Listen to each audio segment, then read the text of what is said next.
Corey is staying Thursday. He graduates Thursday. They didn't like that idea I either. saw he got his yellow brick, Yeah. so I figured that must be close to the end. They did that yesterday. Good. So I know he's ready to be home. He came in late,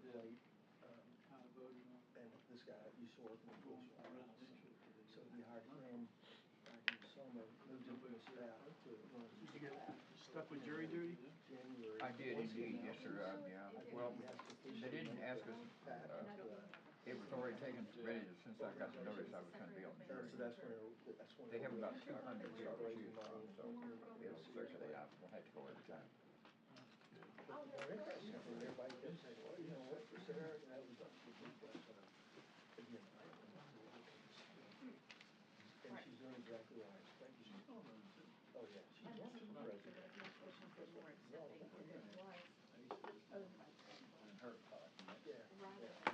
So how are you doing, sir? Oh, I can't complain. Buried over here, I didn't even see you. Snuck in. Everybody, almost everybody's retired, but most of them. I don't do anything quietly. They all played Washington. I just didn't want that. I'm just not cut out for that level of. Going all out on Christmas decorations again this year, RJ? Was that RJ? We got most of them out there we're doing, we're starting the downsizing. So, we gave a bunch away. Nice.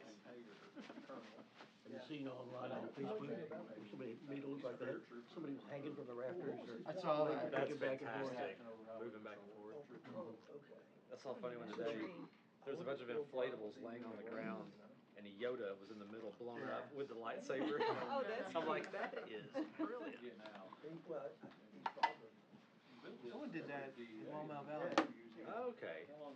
Our next door neighbor on his deck, he's got one of those great big beach Santas that I. Picture was As okay as anything else? looking out your window. Well, Santa came in, I had gone for a run, and I came in on our porch, you know. We don't care so much. And Sam comes, he goes, hey, did you see the giant Santa? Boys do. We don't care as much. Oh, Christmas is out, so. Like, okay, then we're gonna start downsizing. Now I know why Corey walks you to your car. It's At all, night, it was all lit up coming like together. that. My boys, I could see they this usually thing marching. Ring, ding, ding, ding, ding. They're just outgrowing the Christmas, Ding-a-ling-a. crazy Christmas lights. They're just outgrowing it.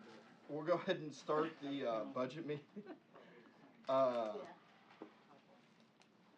we'll just pick up right where we left off. First up is police department. You're welcome to have a seat in the hot seat. Don't sit here. What's that? No, you definitely have to You can sit make in that Caleb seat. get up and move. What's that? You could make you get up and you could go sit somewhere else. Are we live? Yeah.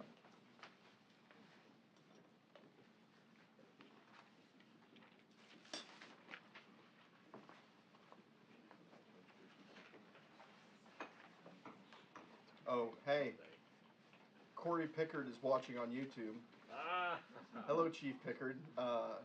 Dustin, no pressure. I'm not worried about him. I hope he can hear me. If you speak up. Police department's on page 22.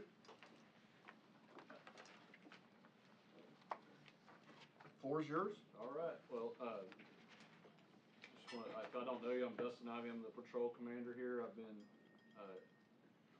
asked to do this since Corey is off in Quantico for another few days.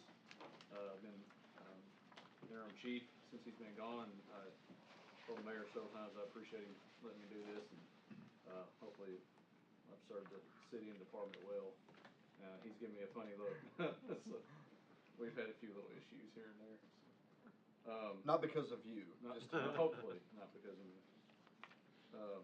So I want to go down our budget. I'm not going to go line by line on the items.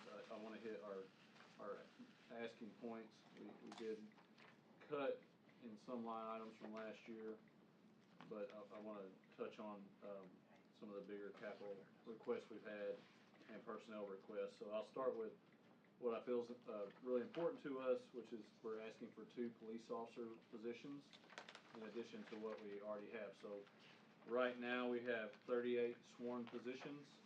It's been at that number for quite a while.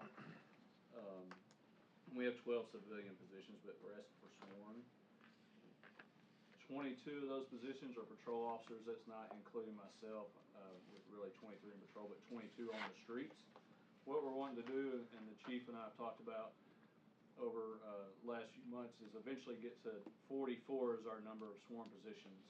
So we originally kind of asked for 4 for next year, but after talking with the mayor and looking at budget, we reduced that to ask for 2 for next year. For a few reasons. First of all, our shifts right now, we run, I'm talking patrol shifts, I'm not talking about investigations or school resource, but our patrol shifts, we run 5 officers on that shift, 2 supervisors and 3 officers, with a 3-person minimum. So what we run into sometimes when we have that 3-person minimum, if somebody has to go to the Pulaski County Jail, that leaves 2 officers in the city. And if you've ever been in the Pulaski County Jail, taking an inmate down there, which probably most of you haven't, Terry might have a little bit of You're there a knowledge. while. You're there quite a while. Anywhere from an hour, we've had officers there for 3 hours because of their issues at the jail. I won't get into that, but I want to bump it up to 4 6-person shifts with a 4-man minimum. That way, when that person's at the jail or having to go to Bryant or Benton or Conway or wherever it might be to pick up an inmate, we still have 3 people in the city to protect you. So if I only have 2 in the city and they're both on a disturbance, no one's coming to your call right then. We're going to have to either get me out of bed or, especially at night. During the daytime it's a little different, or we're going to have to call the county or North Little Rock to come help us. And we've had to do that from time to time. That's a big reason for wanting those 2 new positions pretty quickly. And looking at long term, we'd like to add maybe a school resource officer or another detective and have a couple officers that maybe just focus on traffic or something like that. So over long term, get up to 6, but for next year 2. Another reason is just looking at our population. It's grown a little bit, but it's going to continue to grow. I talked to Scott a few weeks ago to kind of get some idea on what it's going to look like in the future. We're adding 2 new senior living facilities. There's a neighborhood on Commercial Park going in that's going to have 76 townhomes and about 40 single-family homes. Tractor Supply's coming in, which will increase our daily population. And then he said we average about 80 to 100 new homes anyway per year. So that is kind of our reason for wanting to add those new positions. Now with that, obviously, if you look on line item by line item, our salary's going to go up, benefits, uniforms we provide, things like that are going to go up a little bit to cover those costs to hire those 2 officers. We are right now, just to give you a heads up, we do have some openings we're trying to fill. We have 3 for sure, and then we have an appeal on a termination coming up next month. So we're working on some hiring. We're making a big push. So if you know anybody who wants to work for the Maumelle Police Department, send them our way. We'd love to interview them at least. With that, I'll move on to our next capital item, which is vehicles. Last year, we did not purchase, or this year, excuse me, we did not purchase any new police cars. We do have a lease that we've been in agreement with Enterprise for several years. We have 2 leases actually. One's a year-to-year lease that we use for our investigators and school resource, or not school resources, but administrative type positions. We're still doing that. I talked to Liz this year. You know that the past couple of years since COVID, everything has gone up. So lease vehicles, their prices has also gone up. So we have a part of our contract where we can just renew our lease on the ones we have and keep the same price. So we anticipate doing that again for 2023, and then we will revisit with Enterprise in 2024 about the year-to-year. So that number really won't change. For our 5-year patrol car lease that probably Chief Pickard talked to y'all about a couple of years ago. So we looked at that this year. We do have 11 vehicles on that lease right now. Enterprise, and it wasn't necessarily their fault, but they raised some of their prices significantly. So we looked at the state bid for police cars this year, and I'm asking for 5 vehicles. The 5 vehicles, to buy them off state bid this year instead of the lease, will save us about $60,000. Because the Fords, which we typically drive, went from about $35,000 at Enterprise to $47,000. But we can buy off the state bid, it's Dodge, but it's about $35,000 a vehicle. What we'll do with that, we'll replace 4 vehicles we have and add 1 to our patrol fleet. They'll all go to patrol. All those, and I anticipate being asked this, vehicles that we will replace will be over 100,000 miles by the time we get our new ones. And as a fleet manager, it's probably the biggest headache I have is managing vehicles, but once they start hitting that 90 to 100,000 mile mark, we start increasing how much we spend on vehicle maintenance. For instance, I just took one out of service about 2 weeks ago. The cost to fix it was more than what the vehicle's worth, and it's sitting around 90-something thousand miles. So that's kind of what we're seeing with that, with vehicles.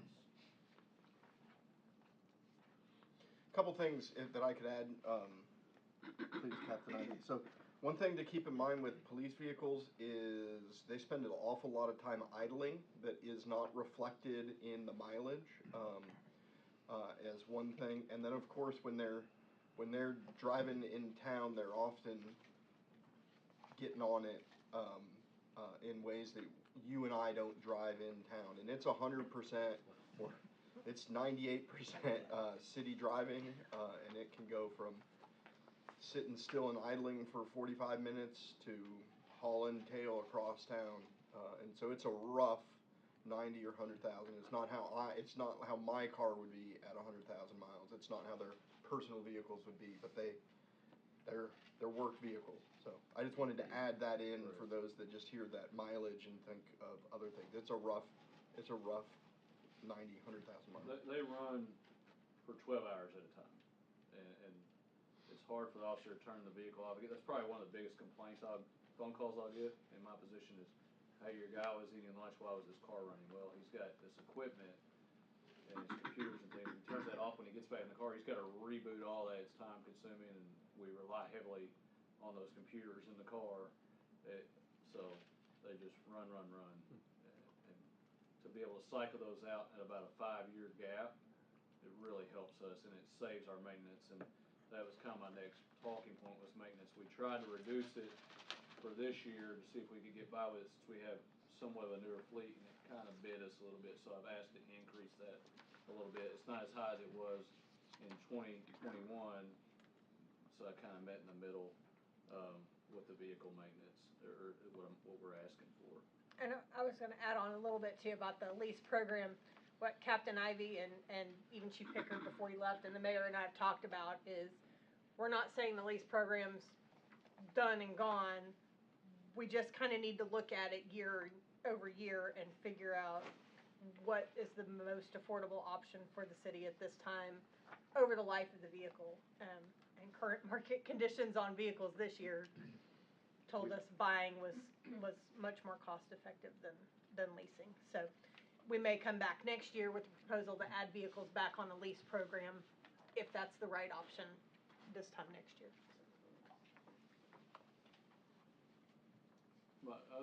Another capital ask, and this is something that I've stayed on, is our camera systems, both in our car and our body cameras. So this is, for lack of a better term, a headache I've been dealing with for the last 9 to 10 months with our current vendor we use. We've used them for several years. They were bought out, and they were a very good company for a long time. We've used them for years. They were bought out by a large company, and I won't throw anybody under the bus here. But since then, we've had numerous problems with supply and with support. And these days, if you pay any attention to the news, body cameras and in-car cameras on police are so important. So right now, I had a body camera break that the officer wears on his chest last week, and I submit to be fixed or repaired or replaced, and it could be 3 to 4 months before that one I see anything, and that's been the norm. And what essentially companies want us to do is to buy their new product instead of service the current product. So what I did was we called another company. They actually reached out to us, and we're not the only agency here that's having a problem with this company, and asked us to demo a new body camera and in-car camera system. So I've been doing that for about 45 days. been real successful. I had 2 officers using it, and nothing but positive, and they can produce the equipment. So we're gonna have to buy something no matter what. It's either buy from the company we currently have that we're not satisfied with, it's had really poor service, or go to something that wants our business and other business. With that, to replace every car I've got, and it's a big number, is about $253,000. That replaces every car camera I've got, every body camera I've got, and all our officers in uniform and school resource officers wear a body camera. And it also gives us a couple cameras inside our building, which we don't currently have, for interview rooms. So when a detective interviews a suspect in a crime or a victim, they can record it. Right now, we still audio record, we're old school. So this will give audio and video in those interview rooms. And it allows those interview rooms on the inside, it allows someone from the outside to watch live, which is important in the police world. So I'm asking for that. Just so you know, and if you talk to Missy or any other prosecutor, if a body camera fails, or the battery runs dead, or whatever it might be in the middle of a call, it is so hard to explain in court that you didn't turn that body camera off, that it failed. And we're seeing that happen. And all it takes is one controversial use of force type event, and the chief and I are having a lot of tough explaining to do with these cameras. So we really want to move this new company. The added benefit to it, as well as every police car I've got that's a patrol car, has a computer in it. We have to replace those as well over time. This comes with a computer. The system does. So it will replace all my computers, which I've been talking to Liz about. We've got to kind of do that anyway, because a lot of ours are 5, 7, 8 years old computers that we're still using. We've got to start replacing them anyway, so that replaces those as well. Yes, sir. Does that include, spares for, in case they do break, or what's the turnaround with the new company? There's warranties. Okay. So they will actually come on, if we go with them, they'll come on site. Within about 2 weeks, they'll turn it around, strip out everything out of our cars, put in the new, have training on site for officers, and we'll be able to turn it around. I looked at maybe we just kind of replace as we go, but it will be kind of difficult to run 2 systems. And then hopefully maybe with the older system, I can sell some of it and get some of our money back out of it. It won't be as much as we've got in it, but it might offset a little bit. And I've kind of felt around, or asked our vendor, hey, could you help me with that? And he feels like he could probably between $30,000 and $40,000 back for us out of our current equipment. RJ, are you asking about whether or not there's extra cameras just on standby in case? Well, what happens if someone goes out and it breaks? Yeah, they would replace it. They've got the supply. So is it quicker than I'm hoping than it is now? Yes. Right now, I'm anywhere from 3 to 6 months on getting a new body camera.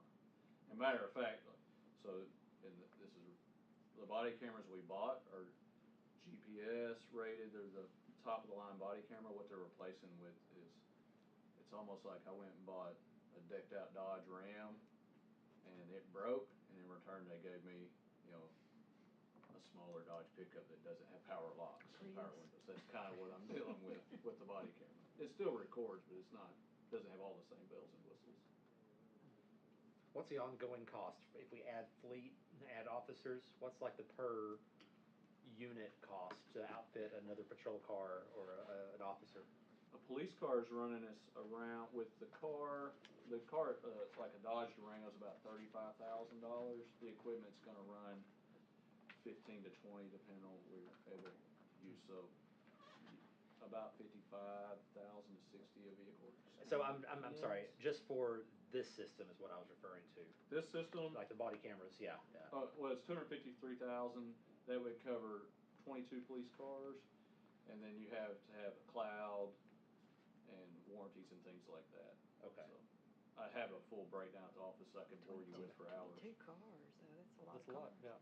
Right, it's a lot of stuff. And plus the 2 I've got in there the 2 in interview room cameras, which adds to that price a little bit, but I think it's important that we have that in 2023. Yeah. Do we have a whole total of everything all together? Is it gonna be in the middle, 2 or 3 million, I assume. Well, I've got a couple more asked.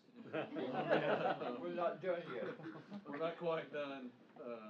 Sorry, I asked. And if we can, on the bottom of page 27, it shows the CIP at 25,500. It looks like that just didn't Deal. update. Yeah, that's Right it. now. Deal. Deal. 7 million, or It's- 135,000.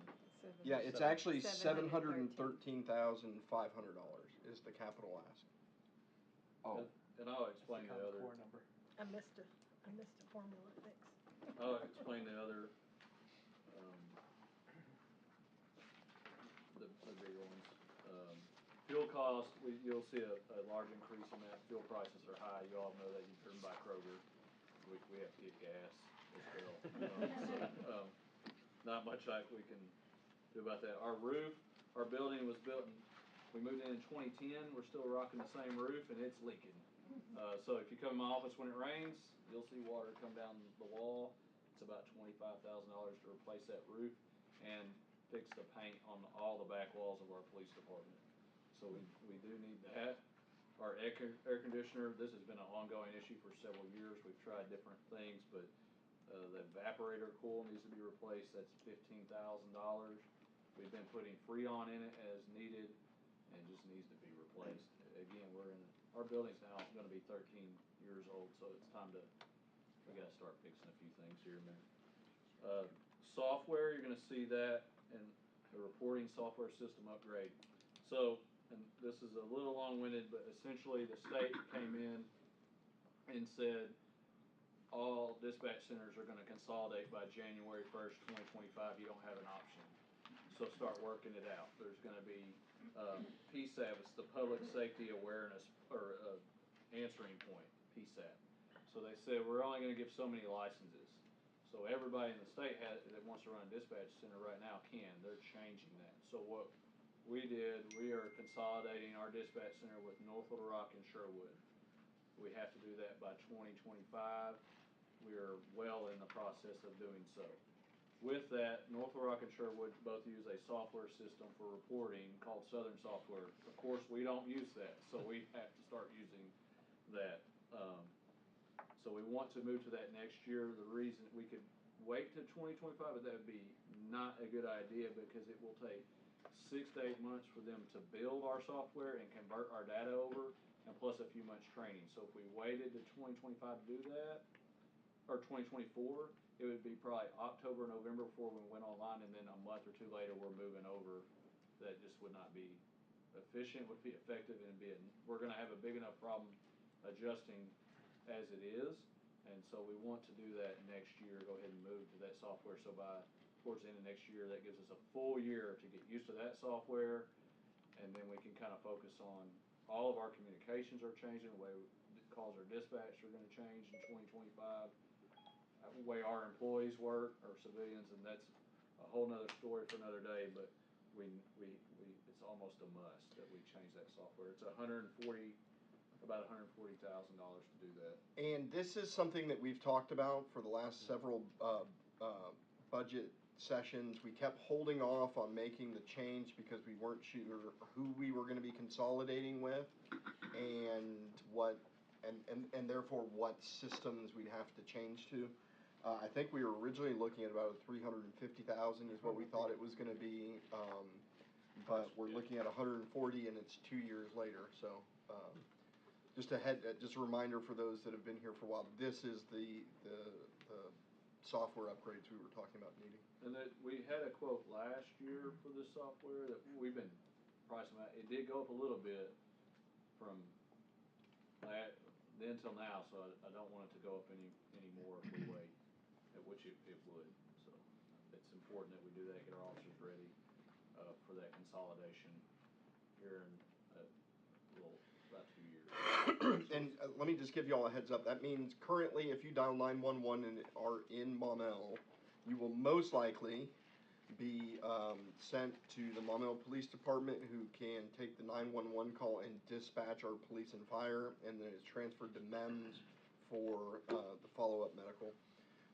During the consolidation, that process will go away where you dial 911 in the area and you're going to a centralized, I think it's gonna be at the new Justice Center is what they're They've talking about. bought a building in North Little Rock. Okay, and, so it'll be combined there and it'll be sort of a central location that then can dispatch and handle the 911 calls for Maumelle, Sherwood, and North Little Rock.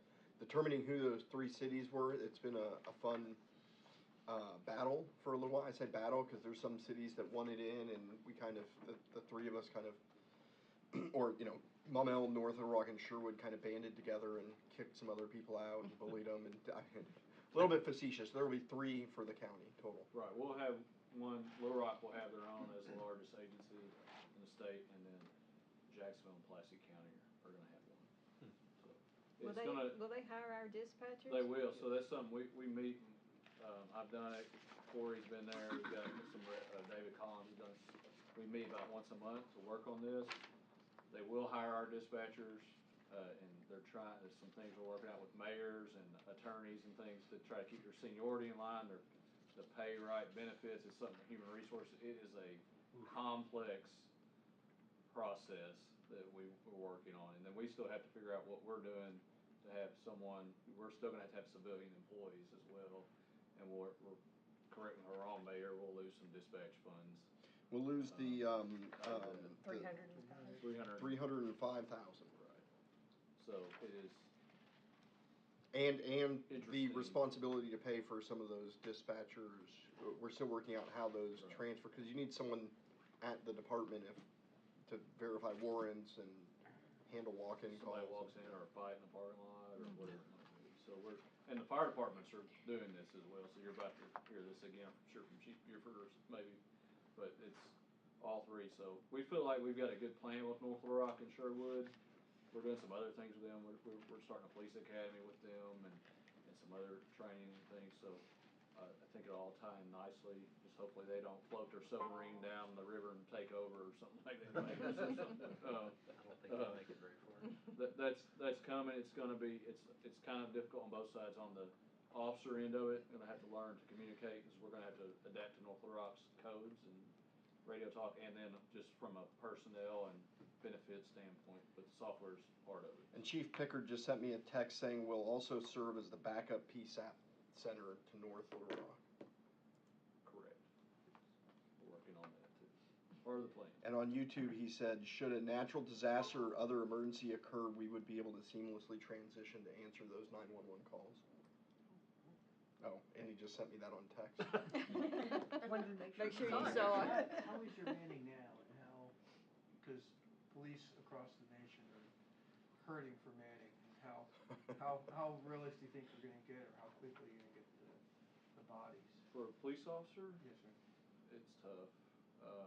So you see it rebound, but I would think if we could get, we won't get anybody in time to go to a January police academy we just tested. We had about 20 or so apply, 6 showed up to test, 4 passed, and 4 were promptly disqualified for various reasons. We're picky on our standards, we have to be and we want to be. So we will retest at the end of January. We're working with Doreen on, and our captain that kind of handles training and background investigation on a big hiring push. So you're gonna start seeing some other things. The mayor's office is helping as well with Sydney there. To be clear, that was 0 qualified applicants out of the last testing. So what I hope is that maybe this January, if we could hire 2 to 3 out of that list, if we get enough applicants, that'd be fantastic.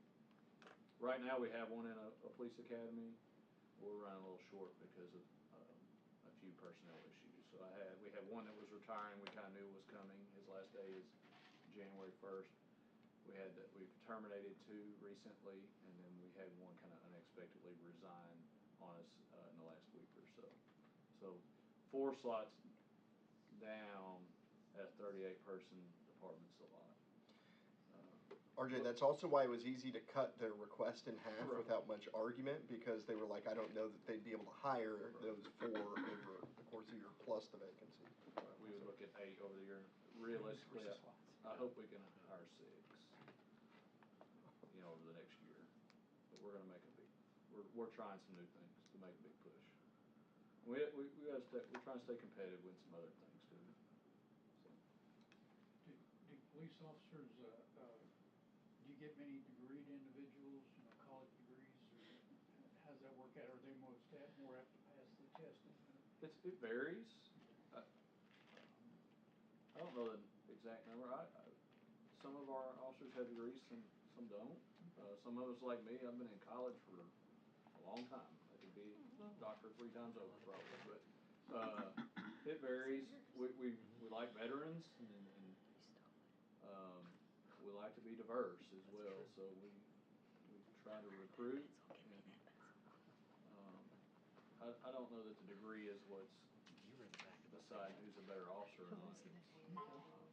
For entry, we use a standard test that's used nationwide, so it's vetted, and so I don't feel like it discriminates in any way, shape, or form toward education or anything otherwise. Chief Pickard wanted me to say that as he's attending the National Academy, it's clear that the number of applicants testing for law enforcement is dramatically down across the country. As he's in classes with peers from across the nation, he said it's just something that everyone is fighting over, a shrinking pool of applicants. I've heard this from other cities too, yeah. Yeah, that's something we're dealing with, but so are our neighbors at Little Rock and North Little Rock, Pulaski County, whoever it might be. The last time, and this has to do with 2 things that I want to discuss on the increase, was radios. You'll see quite a bit of a jump there. Part of that is to cover our 2 new officer positions. Portable radio, you see an officer carry around, those are a lot more expensive than you think. They run $5,000 and $6,000 Each? Each, not one, not a pair, $5,000 each. Wow. So we'll need to purchase that. And then something else that the state has done for us is required some upgrades on radios in this thing called AWIN, that you have no option but to upgrade your radios. I'm working right now on a grant. I know Chief Buford's doing the same thing. The state opened up $3 million worth of grants, but once I got to dividing that by counties, it's not as much as it sounds. It's probably about $3,000 that we could maybe get. But we're gonna have to do these upgrades over the course of the next year or so for each radio. It looks like we'll have to spend $2,000 to $3,000, I hope. So part of that number is that if we get the grant, great. Some of the radios may be obsolete, but it looks like that could be a year or 2. So we're working with the fire department too to kind of see the best direction to go with that over the next couple of years with the radios. Body cameras reduced 6,000. That's the normal annual amount. We obviously reduced it, assuming that the capital purchase would be approved. If it is not, then we will need to add that back in. Also, just quick comments on Pulaski County Regional Jail. I have a comment on that. I was Go gonna ahead. ask about that. It went Just down. to let you know, and this is new, and I told Liz today, and she was as surprised as you're gonna be. They are raising their rates about $7 a day. So the jail went from paying a yearly fee to now you pay per day the inmate is there, which is a convoluted mess. So we'll need to make an adjustment. However, it is proving overall to not be as bad as we were originally thinking it could be. In fact, we're coming in at about budget. Some of the early projections showed it might be 150, 200,000. That number can vary a whole lot. We're not going to refuse to take someone to jail because it'll cost a couple $100 a day. So that number can vary, but we feel fairly comfortable tracking this year that if next year is about the same, which it'll be a little bit more now per day. But so that's good news in that it isn't nearly as high as. So what happened with the interlocal agreement? Was it? It was ended. So for years we played a flat fee. There was a case that went up to the Supreme Court that finally decided the age-old question of what constitutes a prisoner of a municipality. Cities are responsible when it's a prisoner of a municipality. Counties are responsible when when it's not a prisoner of municipality. So, there's varying charges. Once that case came out is when the county started saying, well, we don't need to negotiate. The law gives us the ability to just set by ordinance a rate. We fought with them every year. All the cities beat up on Judge Hyde, and he punches back. And so they've just been gradually increasing it. This was the year that they said, no more, we're just going to bill you. And so we were very nervous about what that amount would be. It's about in line with what we budgeted, so. But we will need to raise it from what you're looking at here based Maybe a on little bit. new information we got Yep. today, so. Not drastically. So how much is it a day? $71.29. And then is the first day billed at a different rate? That's a good question. I want to say the So- first day is billed at a higher rate because of their admin costs. That wasn't in the letter. Okay. So some things we have to watch, and questions that I have and the chief will have is if we take someone to Placerville Jail on our warrant and they have a North Little Rock or a Little Rock warrant, are they splitting that, or is it now $35 each a day because they've got two warrants? Lots of questions. I know that other agencies, Little Rock, North Little Rock, they have people monitoring that, so we've got to work on. We don't have the amount of people we're taking over that they do, but we can have somebody kind of check some balances on that to make sure. I want to say Little Rock hired a person just to audit that, but it makes sense for them. They're paying $1.5 million, $2 million a year. The savings that they see makes it worth it. It's not worth it for us to hire someone to audit it. So they're eyeballing it and taking a look at things is about where we're at. Right, we're gonna have to probably assign someone to Billing. check and balance that. And the other question I have, and we'll probably have to get some opinions, is, if we take someone there on a felony, once it's bound over to circuit court, is that now a county prisoner as opposed to a Maumelle prisoner? And they've been moving them. So, they have? Mhm. Okay. So, it can, like right now, we have a guy in jail for armed robbery, he's not going anywhere. When that's filed to circuit, it should kind of come off our books, I would think. It's far more complex than you'd think. It sounds terrible. Because you'll have warrants we arrest someone on a charge, they've got a warrant out in North Little Rock and say Little Rock, they're held in jail at first 3 ways, so it's a third, and then 2 days later, North Little Rock court comes in, releases them on their charges. The guy doesn't go home because he's still got charges out of Little Rock and Maumelle. Now the remaining time is 50-50 between Maumelle and Little Rock. Suddenly, Sherwood files a warrant that kicks in. So it's a nightmare to keep up with, and to even get the information to be able to audit the numbers coming from the county. Fun fact. Go ahead. That's it. The jail. We do have a few decreases. Which one, you mentioned one, Mayor. The radios I mentioned. No, the body camera. Yeah, Body camera, and our equipment less than 5,000, we took down $12,000 from 40 to 28 on that. And then computer maintenance, we dropped that down a little bit as well. That was a long presentation, but there's a lot going on. I was going to ask if there's any questions. Just a couple of questions back on cars. As far as the 5 cars we're gonna buy, does that subtract from the 11 that we've got on lease, or does that just keep it from the lease number from going up? It does not subtract, just keeps the lease number from going up. Okay. And then I had just a question about electric vehicles maybe coming down the road. Are we interested in electric vehicles, or is it not something we were too thrilled about? And will the criminals go faster in electric vehicles? I don't know that the criminals go faster. We tried a hybrid. I have a hybrid vehicle. It's not like a hybrid you plug in. It's a different engine. The chief and I tried that. We have it, and to look at gas savings, we paid more for the vehicle and we saved $30 in gas.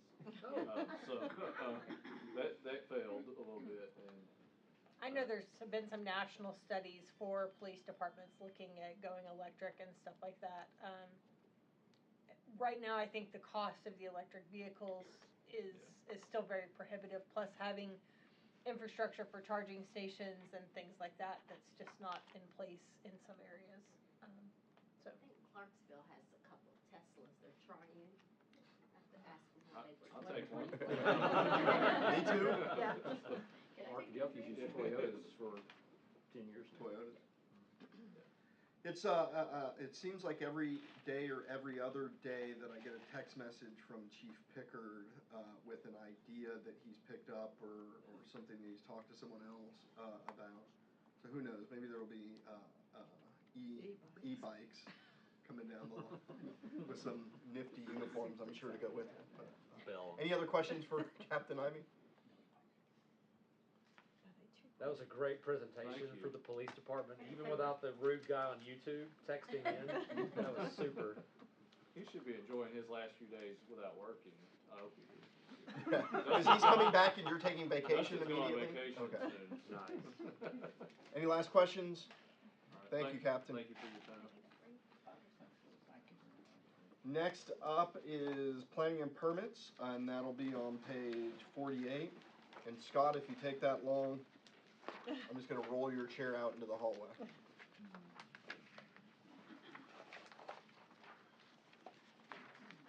Not to steal your thunder, to set you up.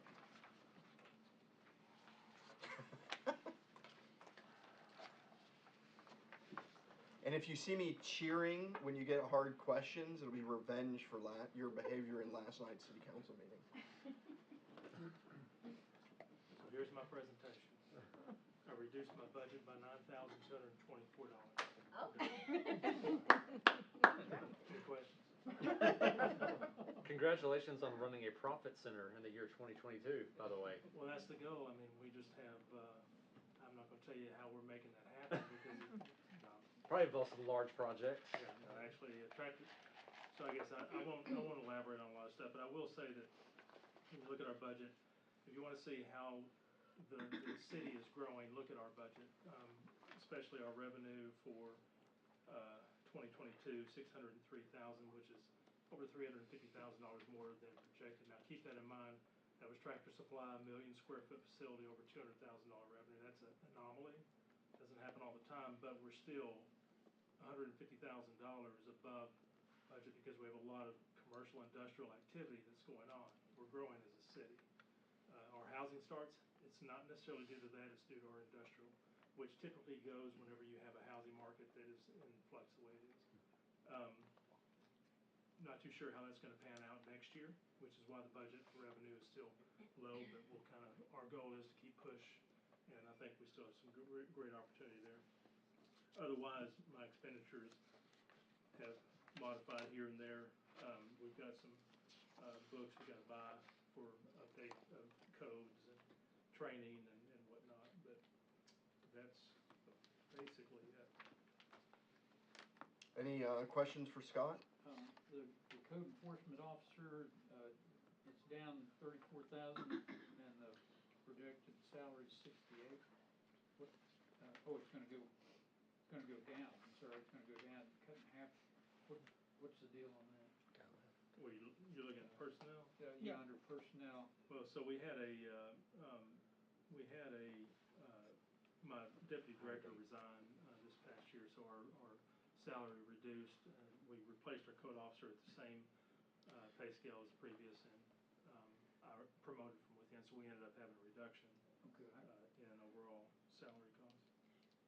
as far as looking at positions on here, it was kind of a reorganization and some new job titles and things like that, but that was part of it, was when his deputy director resigned, that he kind of. Right, we still have the same number of bodies. Number of bodies, just a We different have different classifications. All right, thank you. So you'll also see the buildings plan examiner position went up. And that the building plans examiner is actually kind of the what became of the deputy director position. Correct. So we removed it from that management level deputy director, and that person did review the plans and examine the plans, remove some of that supervisory authority, and then created a position that was more specialist in those particular skills, but not that. And you'll remember the deputy director was actually the director of code enforcement. When we merged the two departments, we didn't reduce the salary down, so it's. And he still supervises the building permits and code enforcement, so now I've taken on that management supervisory responsibility with no pay increase. Just saying. What, your building plan, is that Ben, the building plan examiner? Yeah, that's Ben. Okay, 'cause He's getting his feet under him. He moved up and we Scott? we took him through some training and he's now our commercial plans reviewer. He's doing an excellent job, by the way. And I also want to say thank you to the, for the investment you've made in our department previous year in our software with OpenGov as well as Bluebeam, which we're using. Tractor Supply said that out of all the 8 distribution centers they've done around the country, we were the most efficient run department and process that they've gone through. So that shows in how we're utilizing the digital world in order to make their world a lot easier. You're a big part of that, so thank you for pushing us. Sure. Any questions for Scott? Sir? Thank you very much. We'll move on to HR. And that's on page 15.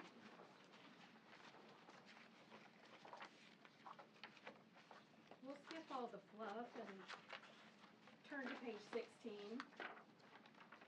Because the biggest ask that I have, Are you saying your budget is fluff? no. Your operational budget is fluff, that's what I heard. Is to get some more help, as you all, or some of you don't, so Christine, I'm sorry, in the great budget cut of 2021, took a full-time person out of human resources. I just want to start out by saying the rule of thumb is to have one HR pro per 100 employees. And we frequently average well over 200 employees. So our average is about 198. But then when you add in parks and all the summer folks, a lot of times we're cutting a payroll on about 257 employees. One of our bigger cuts from 2020 to 2021 was our vital records control. So we went from spending about $3,000 annually just to have scanning, document storage, and then document destruction. Tina will tell you the municipal world is a little bit different than the rest of the world when we talk about record retention, the way we have to destroy documents. And so we have been doing that in our department with my HR assistant, who is currently working at 29 hours a week. So what I'm asking for is to move her to a full-time equivalent of 1. And I must have pressed a wrong button when I was doing the salaries, because I would like to increase that position actually by another $2,184. That's going to be a total budget increase of $2,300. And I'm asking this because I know that we're not going to be competitive. We're never going to be competitive in a municipality. That's just not who we are and what we do. But I really need this position to be attractive. When I inherited this job at the very end of 2020, the person who was working full-time was cut to part-time, and she promptly left. So I went through that part-time person.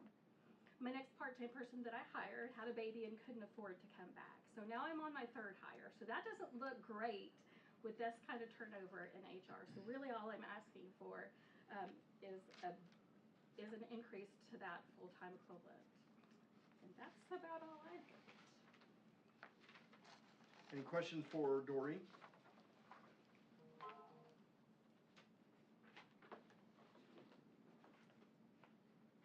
No one? Hey, thank you. Thank you. Thank you much.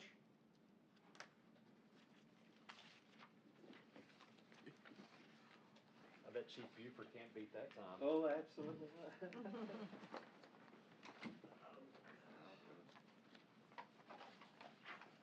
I must apologize ahead of time, there's no way I can compete either way with either one of those last two.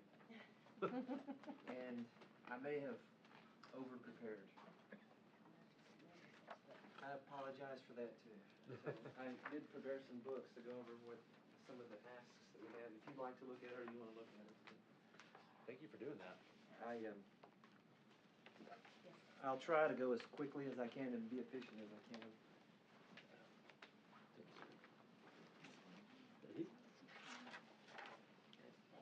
Thank you, sir.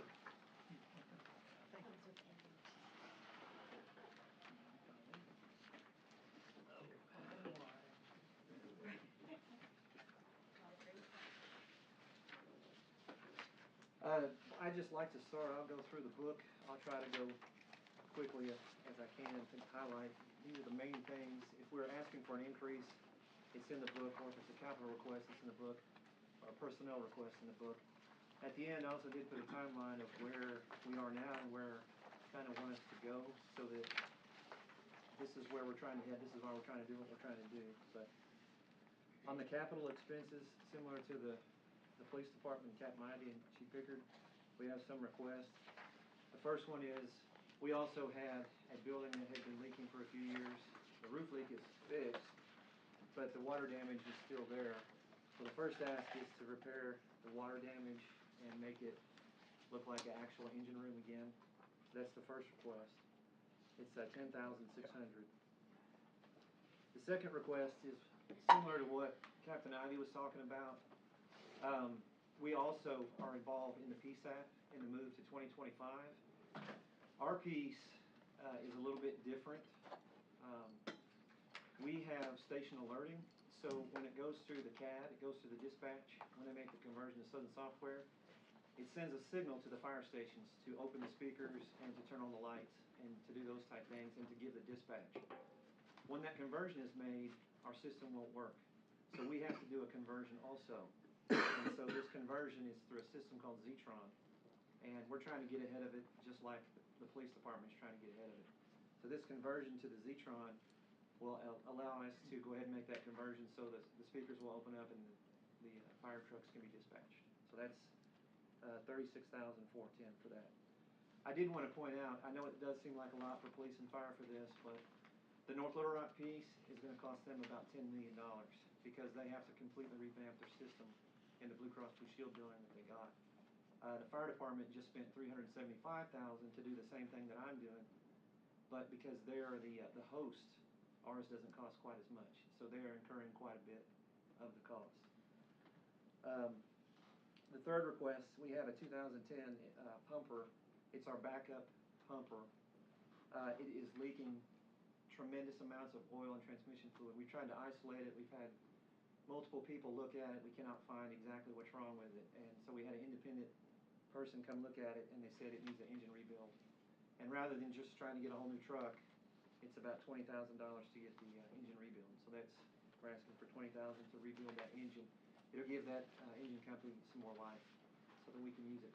It's primarily used if one of the two main engine companies goes down, or if we have training, or if one of the volunteers comes in for a recall, they'll jump on that one and respond. So it's trying to be more cost effective instead of buying something brand new. The fourth request is a Zodiac boat. When I first came and was inventorying the equipment, we did have a boat that is completely deflated and not usable. I have a PowerPoint to go with this, but I didn't want to make this even longer. But the boat is completely deflated. We tried to repair it. Since I've been here, it's not repairable. And if we have to do anything on the river, this part I do know from coming over from North Little Rock, the boat at their station hasn't worked. It won't work it hasn't worked for 2 years. So if we have anything around on the river that's a Maumelle citizen, we have to wait for the boat coming from Simmons Arena, so they'll have to lock through. So we won't be doing rescue, we'll be doing body recovery. This will allow us to get onto the river. And so if we have an emergency, somebody's missing, we need to search, we need to do something else. Without that capability, we're going to be waiting for North Little Rock to lock through the dam and come. And so this is a capability, and I did try there's no way to repair the one we have. It actually, Do you only have one? we don't have any right now. We have a flat bottom that we got, but it is not seaworthy. That's just to take something to the island and come back. That's it.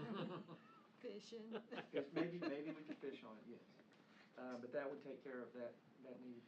If I could, Chief, the need, this is something we've talked about for a little while, the need earlier this year, think back to January, when a resident was missing and there was a full search. It was in our jurisdiction, we had no ability to search. We had to rely on other jurisdictions and other entities to do that, so. The last request is actually a police and fire together initiative. Because the police are doing more of the dispatch stuff, I took on this request. What we're asking for on this is, and we'll talk about it a little bit later, we'd like to have a police and fire training facility where we could actually train. We don't currently have anything, police or fire, not a place to train, so we default to the old fire station. And it's good and it's bad. You can do some things at the old fire station, but it's going away. The other thing that does happen is pretty much every citizen stops and says, hey, what are y'all doing? So I'm afraid we haven't caused a traffic accident yet, but everybody, I've done some of the training with the firefighters, and you'll have 10, 15 people stop and say, what are you doing? And so it is kind of dangerous to do anything right there. So what we're trying to do, and I'll explain a little bit later, we're trying to find a place we can actually train. We have the bunker over at the park. The two problems with the bunker is if we use it and we actually burn in it, it causes smoke and things to be in the park. When people are trying to walk in the park or bicycle, people with their families, I don't really want to do that. Also, it's not rated to actually be used as a fire facility. And then the third thing is, if we put a fire truck over there, the only water supply we have is to draft it out of the lake.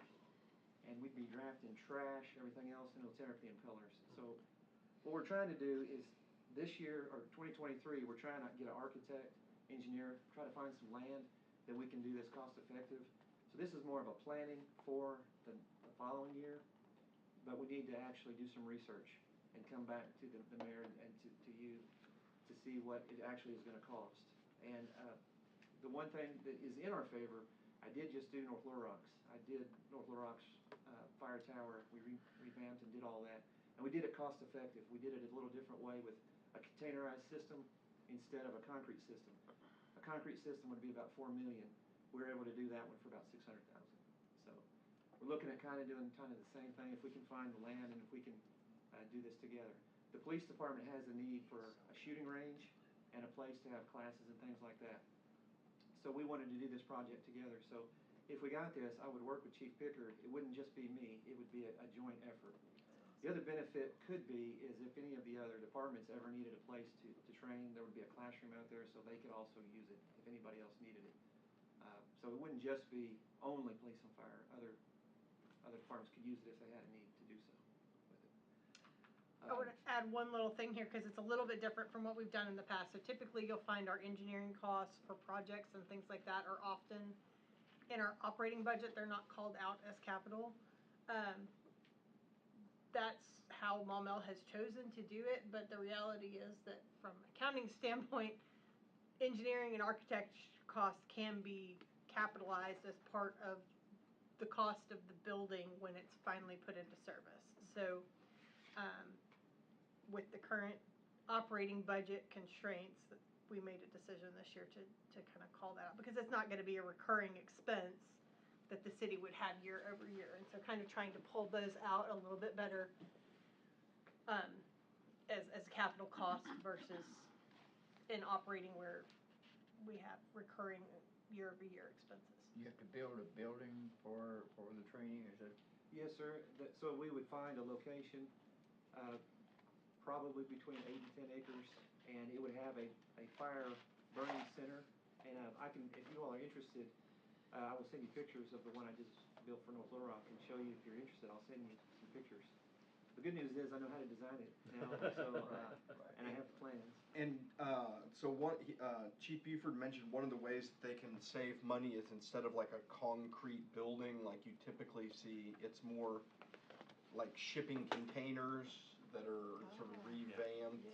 Yes, sir. I'll circle back around on this, but just to make the one point, we cannot afford to take fire trucks out of the city, and so we don't really have a place to train. I know that North Little Rock is close to us, but I do not want to take a single fire truck or fire unit out of the city because it takes a capability away from Maumelle Mill. And so the police is the same way. If they go to qualify, or if they go to shoot, they have to take a vehicle or an asset out of Maumelle Mill. The goal is to try to not take an asset out of Maumelle Mill, and that so we can do something. If something were to happen, we can just break and respond to the emergency. So that's the reason. That's one of the reasons why to try to do that. Moving on to the operating expenses. Yes, sir. Yes, sir. Does your training facility have a lot of spare capacity? I mean, that was the question I was gonna ask, but it sounds like there's a reason to have one here locally because it would be unmanned or something. It wouldn't be manned, but the other thing that's good, and I'll talk about it a little bit in ISO rating, we would get extra credit for it, but Mayflower and Oak Grove are interested in possibly using it as well, renting it or loaning it out or however, so there would probably be other interest. I also imagine probably other law enforcement agencies might want to use it for that purpose as well. But it would also give us an ability to host more regional classes. So you might have a draw to come in here because neither the police or the fire, we don't have a big enough classroom to do any big classes. So it'd be another asset for regional type training. Where is the North Little Rock? 8800 Remount Road. Okay. And if you ask me, and I don't have to text or email, I'll tell you the gate code. It's super impressive. Yeah. Got to see it last Saturday. But it was the first question I asked is if there's one right up the road, why don't we use that? And he said, well, how many trucks do you want me to take 15 minutes away to do training when they're supposed to be providing coverage in the city? Kind of leaves us exposed. Yes, ma'am. And we only have 3, trucks that respond. You take one of them out, now we're down to 2. That's 2 medical calls. And so then I'm taking calls, which I don't mind. I'm doing it right now anyway. So I don't want to take assets out. I want to bring assets in. I don't want to take assets out. That's the goal, hopefully. But it only makes sense to partner with the police department so we both get something out of it, hopefully. It becomes a little more dicey because the police want, among other things, a shooting range, which obviously, in my opinion, limits location choices. But they can still use it even without the range if they're doing sweep and clear or building clear. Yes, the tower itself can be used for mount or building clearing. You can use it for that also, so they can use it for multiple different things. Yeah, it's actually a perfect location to do the Citizens Police Academy, actually, would be in the future, because they can do, because of the way that the setup would be, you can do a little mini driving range, and so they can do traffic stops, mimic those type things and everything else. Practice the pit maneuver? Yes. Sounds good. We would do a joint police and fire academy out at the tower in North Little Rock, and we would mimic those things, and you could do those things in that tower as well. It's just another asset to the city. Going through operating expenses, I'll go through this real quick. Vehicle maintenance, we did ask for an increase. To work on fire trucks is expensive. We don't have a mechanic, so most of our stuff has to be outsourced. And the outsourced company we use is in Conway. It's about $150 an hour for them to come work on our stuff. One of my battalion chiefs, it does a lot, but there's some things he cannot do. And so we are actually operating, right now we had to transfer a little bit of money. Once we get the insurance money, we'll be back even in the account, but we're actually in the negative right now for this year because of expenses.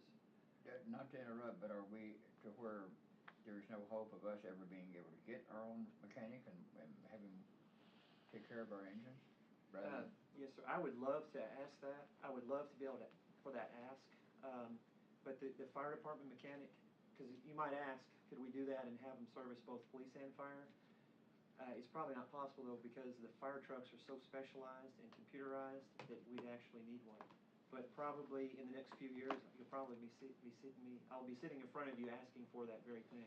Because the way that if it's something major right now, I'm actually using North Little Rock's mechanic off duty, and he's bringing the machine I just bought him.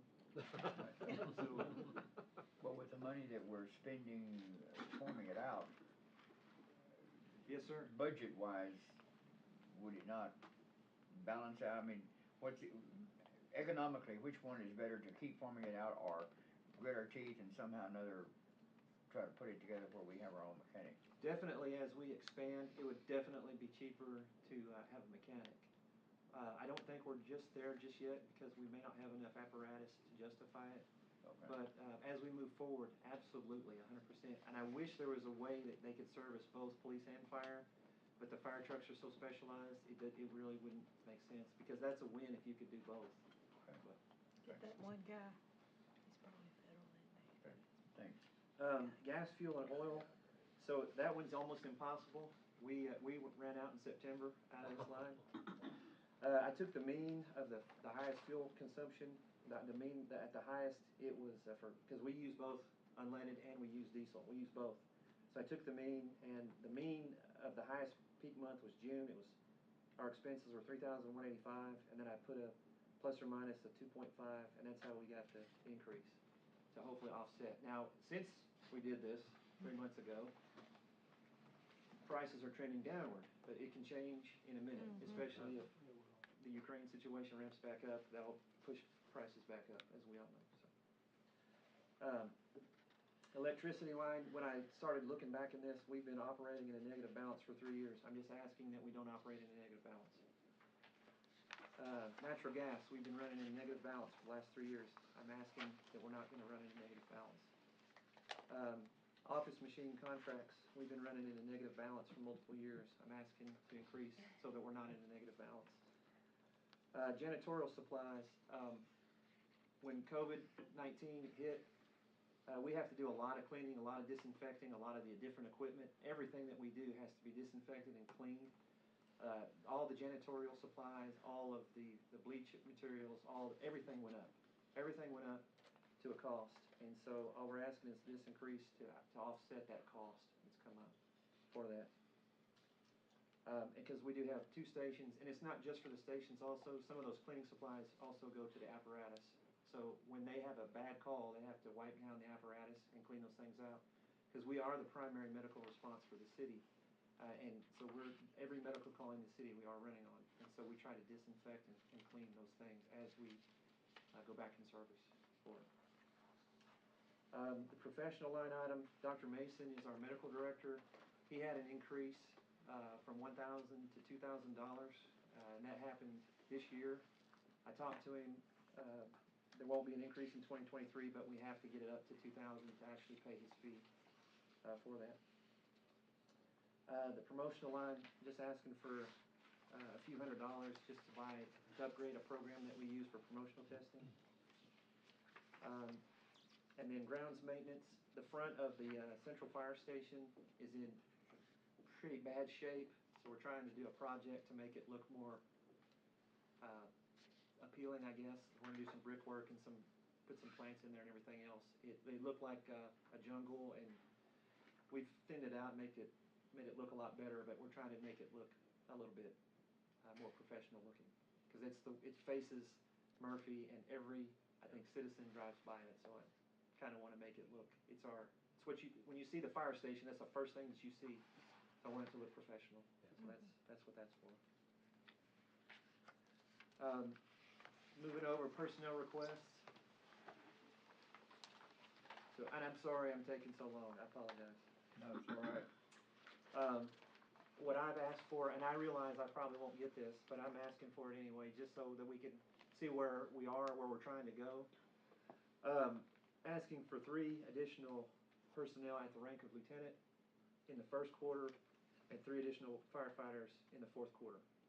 And I already spoke with the mayor. I probably realize I'm not going to get both of these things, but if it was possible, I'd like to have the lieutenants. And I'll explain why. If you look at the justification, we currently run, our minimum staffing is 7. And a little bit later, I'll show you why that's a little bit dangerous for us. We're trying to get to 8. The lieutenant position is unique in the fact that they can work up and they can work down. So if we have that lieutenant position, they would be in a capacity what we would call a roving lieutenant. And so they would be assigned wherever the vacancy is for a PL day, for vacation, for sick leave, for long-term illness, those type things. But they can also move up if there's a captain on. So that person can act as an officer.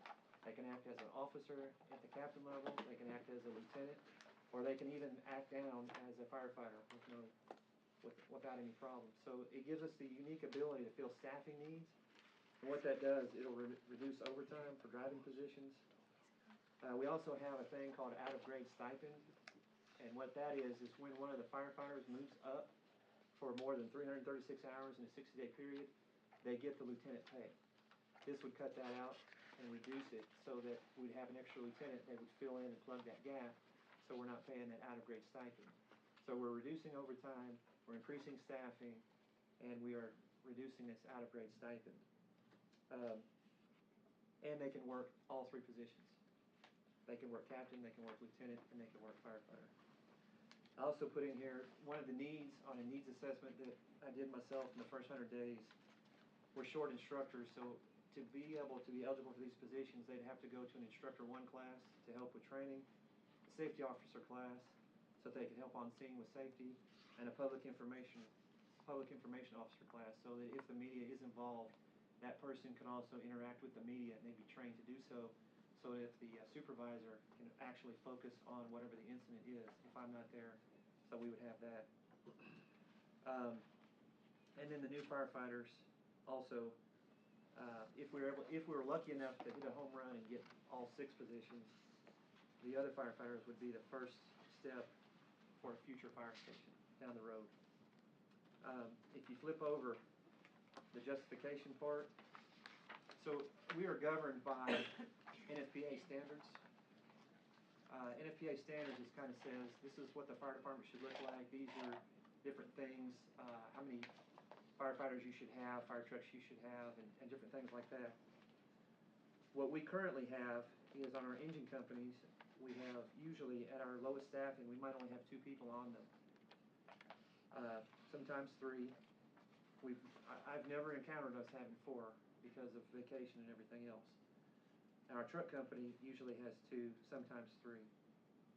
And if you look at what NFPA recommends, and there's a sheet in the appendix, it's Appendix A at the back, it shows what the recommendation is. And on any room and contents type fire, any major incident that is not commercial or 2-story, the likelihood, what would be recommended is 15 firefighters. Now, we can count volunteers in that also. We currently have 5 volunteers. There was, on the books, we had 15. I invited everybody who was on the books. If they showed up, they were offered, they had to show up to some mandatory training. Only 5 showed up to the mandatory training. So we have 5. Of those 5, only 3 actually showed to scenes. So at our best case, we might only be able to get to 13 without calling for additional help and resources, if they're available. So it would go to that. If you flip over, the other thing I just wanted to point out real quick is the ISO rating. And so the ISO rating is what determines, it's one of the factors that determines the homeowner's insurance. So the homeowners, what they pay for insurance in Maumelle, the citizens pay. And so we're rated on 4 different things. One is the dispatch center, which is 10 points. The fire department is the biggest piece, it's 50 points. Water supply is 40 points, and then they added a little part called community risk reduction, which is 5.5. In 2014, the biggest hits we took was because we didn't have a training tower, which is what one of the things we're asking for. We're short of personnel, and we're short 1 engine company. In 2017, we were re-ranked, and we got up to a class 2, but we made it by 0.78 of a point. And those biggest correctable things were, again, a training tower, shortage of personnel, a shortage of an engine company, where we have the fire stations, and then we're short of dispatcher. Even though that didn't affect me, we lost some credit because they recommended we should have 8 dispatchers, and the police department only had 7. And that was all independent. That was not me. That was an independent agency that comes in and they rate all of the cities and all the fire departments. So we currently sit at a class 2. We are going to be reevaluated in 2023. I asked the new person that was appointed if he would come do a pre-inspection with me.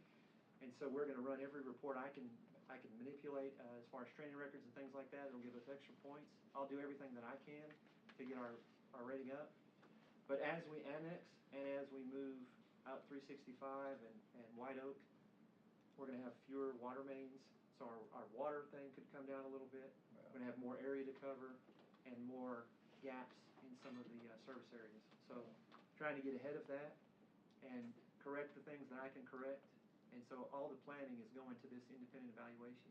Because it'd be one thing if I'm telling you, this is somebody else telling you. So the NFPA standard 1710 and then also the ISO rating in 2014 and 2017 is the reason for the ask. I did a quick summary of where we're at with those reports. The biggest strength that we have is water supply. Maumelle has the best water supply, and in fact, I couldn't find a city that had a better water supply than Maumelle. So the reason we score out as high as we do is because we have an outstanding water supply, hydrants, mains, and systems. The fire department is obviously the weakest, and we score really low on manpower. When they did this last evaluation, there were 15 firefighters on the books, so it bumped us up to an 8.9 personnel per fire scene. 15 volunteer firefighters. Yes, yes, sir. And so now that we're at 5, we're going to score lower again on that piece. So our rating's going to probably come down when we get reevaluated. The communications center, when we do move to the PSAP in 2025, that'll probably solve itself because North Little Rock has multiple dispatchers, and so all those will be rolled into one. But that was an area that needed to be covered. I put solutions to try to fix the ISO rating, address personnel shortage. I'm going to do it 2 ways: ask for your help for people, but also try to recruit some more volunteers to plus us up a little bit. There's currently 3 North Little Rock firefighters that live in Maumelle that I know are fully trained, and I'm going to ask them to come be volunteers. We're going to recruit that way and as best we can. I'm going to look at a long-term recruiting plan with the high school also, maybe a cadet program so that we can bring them on, and then when they turn 21, they might be eligible to hire. So we're looking at that long-term. There is some things I can change. Our record documentation is not where it should be. I'm going to have that corrected in 2023, so I'll make that change myself. And then that's the recommendations. Then the last thing I put in here is just a timeline. Where are we trying to go? And I'll just try to run through that if you'll help me real quick. So 2023, I put the 3 lieutenant positions, the 3 firefighter positions, fully aware I'm probably going to lose some of that. Work with the architect and engineer for the police and training facility. It does 2 things. It gives us a place to train, but it also helps with the grading out on the ISO, so we get double points out of it. Plus, it's a partnership with the police department that strengthens that relationship, and it also gives them a shooting range and a classroom as well. A formalized training plan, I'm doing that myself. We're going to have a formalized training plan for each month and things like that. I'm hoping we get the capital money to go ahead and do that conversion for the station alerting. One of the things that had a reputation for North Little Rock is we got a lot of money in grants, and so we are going to apply for every grant that we possibly can to offset any cost that we possibly can. So we're not going to leave any stone unturned on that. I am going to request a practice ISO inspection. The person that's the grader, I am somewhat friends with him, so I asked him to come in and give us a pre-grade. So it's kind of like a practice, so we'll find out where we're weak. I'm going to look into doing initial training for a tactical medic program. Talk to Chief Pickard about it for the fire department to possibly augment a SWAT or tactical medic program to go along with them. And then the last thing, examine casualty collection points for the city and telemedicine locations. And that's if we have a disaster, where are the 3 areas that we want to set up to collect casualties, so if we have to do it. Preload and pre-set disaster supplies, and then work with Dr. Mason and their team to, if we have to do telemedicine, where we can do it. That's the last thing in 2023. 2024, I'm gonna come ask you for more firefighter positions. With the specific intent, they would go for a future fire station.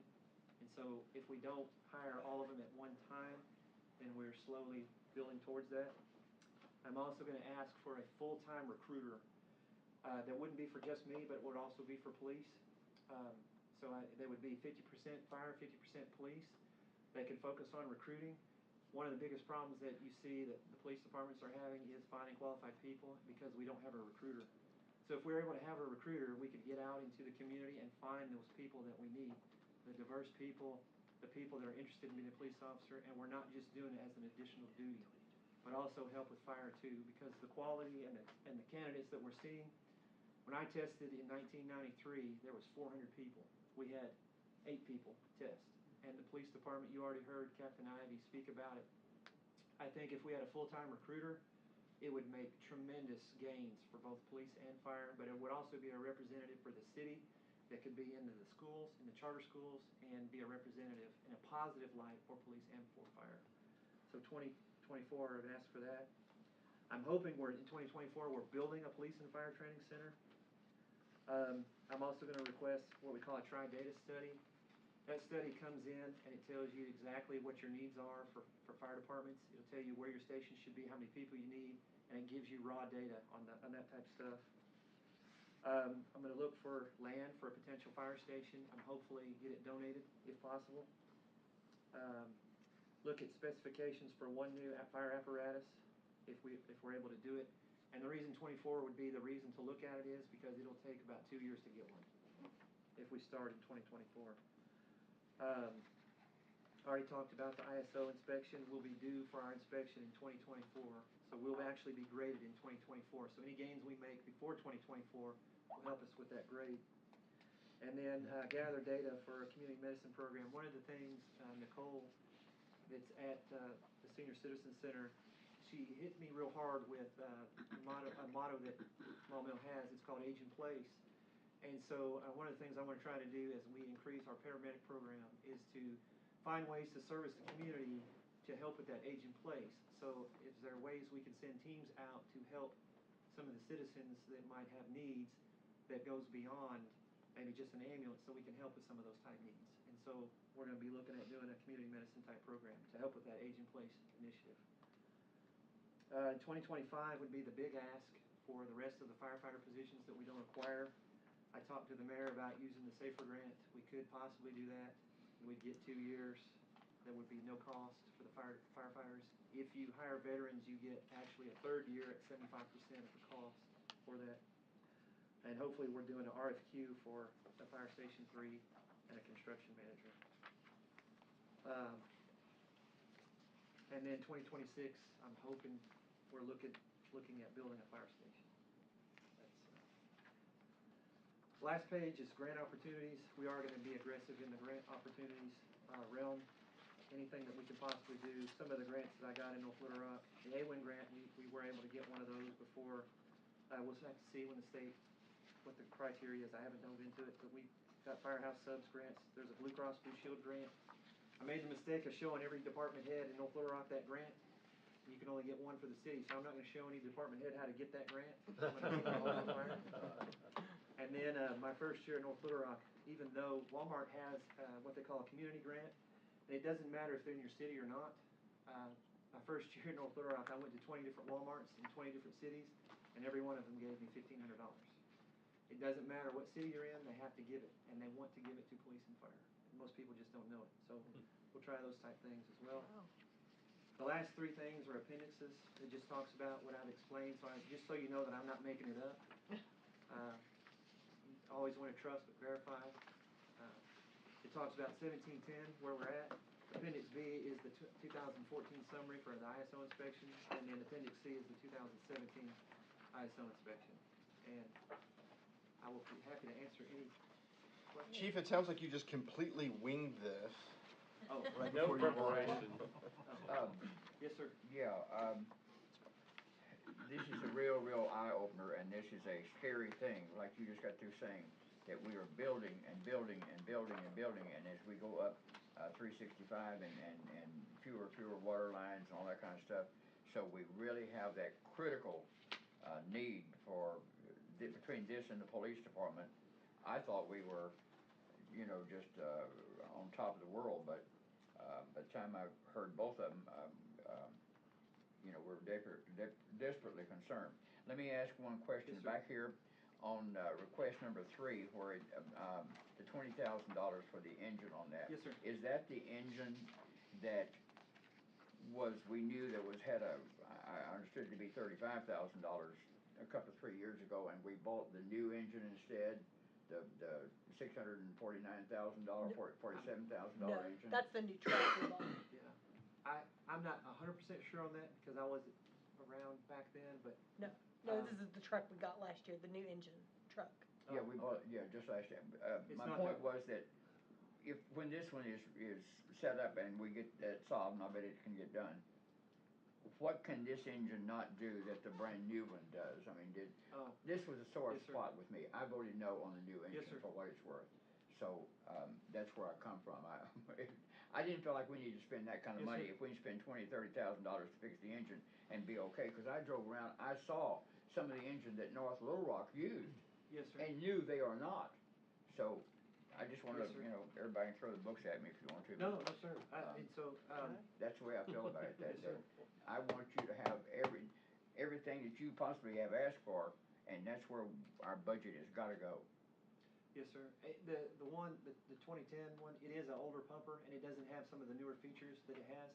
So the newer trucks have what, one of the bigger things, I won't bore you with all the different things, but they're definitely more advanced. But one of them, the 2 new ones have a feature that's called stop and roll. So if we have any type of fire where we can actually move the vehicle and deploy fire hose at the same time. It has a computerized system that will allow the firefighters and the engineers to actually go mobile with a wireless headset and walk around. It's compatible with that.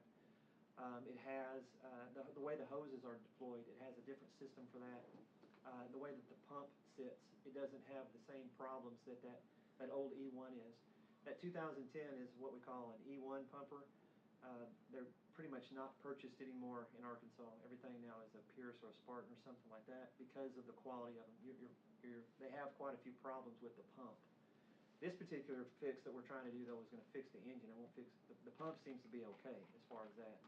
I wouldn't recommend that to be a frontline piece, but it definitely serves us for if we have something that we need a standby, for sure. Absolutely. It's worth keeping though. Yes, sir. Yes, sir, for now. Thanks, sir. Yes, sir. So every time we start talking about annexing and building more residential, what input do you guys have with, this is when we are gonna need that new fire station? Because that's been one of my concerns. We're doing a lot of residential growth without the business footprint. A new fire station is gonna run, looking at these numbers, probably Yes, sir. about $2 million a year to operate in today's money. We're not gonna get that on sales tax, what we have. So, to counter what Jess said, if this is a requirement out there, we gotta figure out how to pay for it. Well, lives are at stake. The one over here, right here behind, U-Haul. And that complex of condos there, what is it, how many, 175 units? Yeah. Or 200, right there behind U-Haul. The senior, Yeah. The Harris Yeah. Harris place. So that's a compact, one of them catches on fire, or the one out here on all those homes here on 630. If one of those things, as tight as they're put in there, catch fire, this can be another Chicago fire. Yes, sir. The other thing I do want to make sure, because I am very pro EMS, just so everybody is aware that, you know, we have one ambulance in Malt Mill. If that one ambulance is tied up, your primary medical care is the fire department. And so, and I do believe we do it better and we do it faster and we're going to be more efficient. And one of the things that I will make sure that we do, everybody is going to be trained at the highest level they can possibly be trained in medical, because it is a very important thing to me. And so the frontline people that are protecting every citizen in this city is the fire department. MIMS is the transport agency, but the people doing the care is the fire department. And that's why those initiatives like Tactical Medic and the community medicine, we're helping with Age in Place. That's somebody you know that's in your neighborhood. That's not somebody that's part-time that may never work in Malt Mill. So I just want to initiate, it's not just fire, but it's also the medical piece as well. Because the people that are here on the fire department have a lot invested in the community and in the people and care. When the average turnover at MIMS is 2 years, and then they go somewhere else. So your people here are in there, they're the ones that, your son, your daughter, your wife, your spouse, those are the people that's gonna be there, and we're gonna make sure that you're taken care of. Okay, great, well. I was gonna say, I share some of the concerns that these gentlemen have as far as things, especially the, high residential ideas that seem to be coming down the pike. I don't know if it's in the best interest of Maumelle to grow extremely rapidly as far as housing, as far as infrastructure, roads and stuff like that, and the cost that will land on the resident shoulders to subsidize things.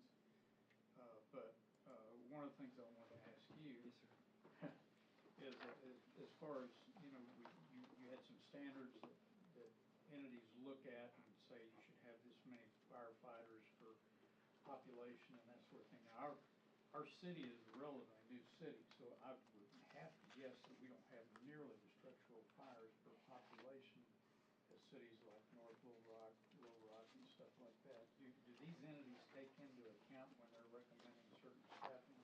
Because I think we only have like one structural fire a month on average. Yes, sir. And so it is, they do look at those type things and those studies that we can have done, they do look at that. But you also have to look at, is if we do annex, especially down in the Oak Grove type area, now you're talking about houses built in the 1940s and 1950s. You're talking about shacks and shanties and things like that. We're already assisting Oak Grove. One of the things I shared with the mayor, I didn't know it was broken, but we didn't have a relationship with Oak Grove. We have a relationship with Oak Grove now, so we do back them and we do help them again.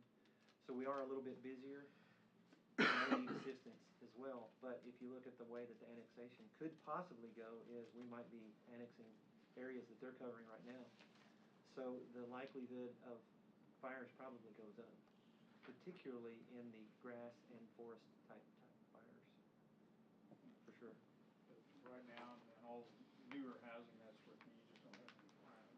Yes, sir. One of the issues with staffing, though, because I used to think the same thing, is not just the frequency of fires, but the minimum staffing for one fire, right? So if you look at Appendix A back here, it's the one that's orange. It lists what they're calling the minimum number of firefighters that they want on scene for low hazard fires, medium hazard fires, and high hazard fires. With the low hazard fire being 15 personnel, 15 firefighters on scene for one fire, right? And so frequency certainly matters when you're talking about how stressed you're putting the existing folks, but it's also just trying to get up to that minimum number, even if there's one fire. And it's one of the things we were talking about during the hiring process is really, when you tell me you need 15 people at a fire, and then you go show up at a house fire, and it looks like there's 4 guys with a hose and, 6 people sitting on their knees and 3 other people standing in the corner chit-chatting, like, what do you need all these people for? I think it's one of our goals with the video, and to be able to effectively communicate why you need that many people, what they're doing, and that sort of stuff. So a lot of the staffing threshold is not for multiple fires, it's just how many are we getting on scene? How many bodies do we have on scene at that time? And then for our sake, since we're not the chief, why do they need that many? Just because someone says 15, what does that mean? When we don't have 15, what are we missing out on? What are the safety hazards that what risks are we taking that we maybe ought not be sending our firefighters into those sort of situations? One thing I did want to add, I did invite the city council members if they wanted to come visit, and in that I have a presentation for you, and I will explain a lot of those things if you're interested in coming to do that. I understand you're all busy, you may not have time, but if you do have a little bit more time one-on-one, and I can explain some of these type things. I just didn't, tonight probably wasn't, I already took too much of your time as it is.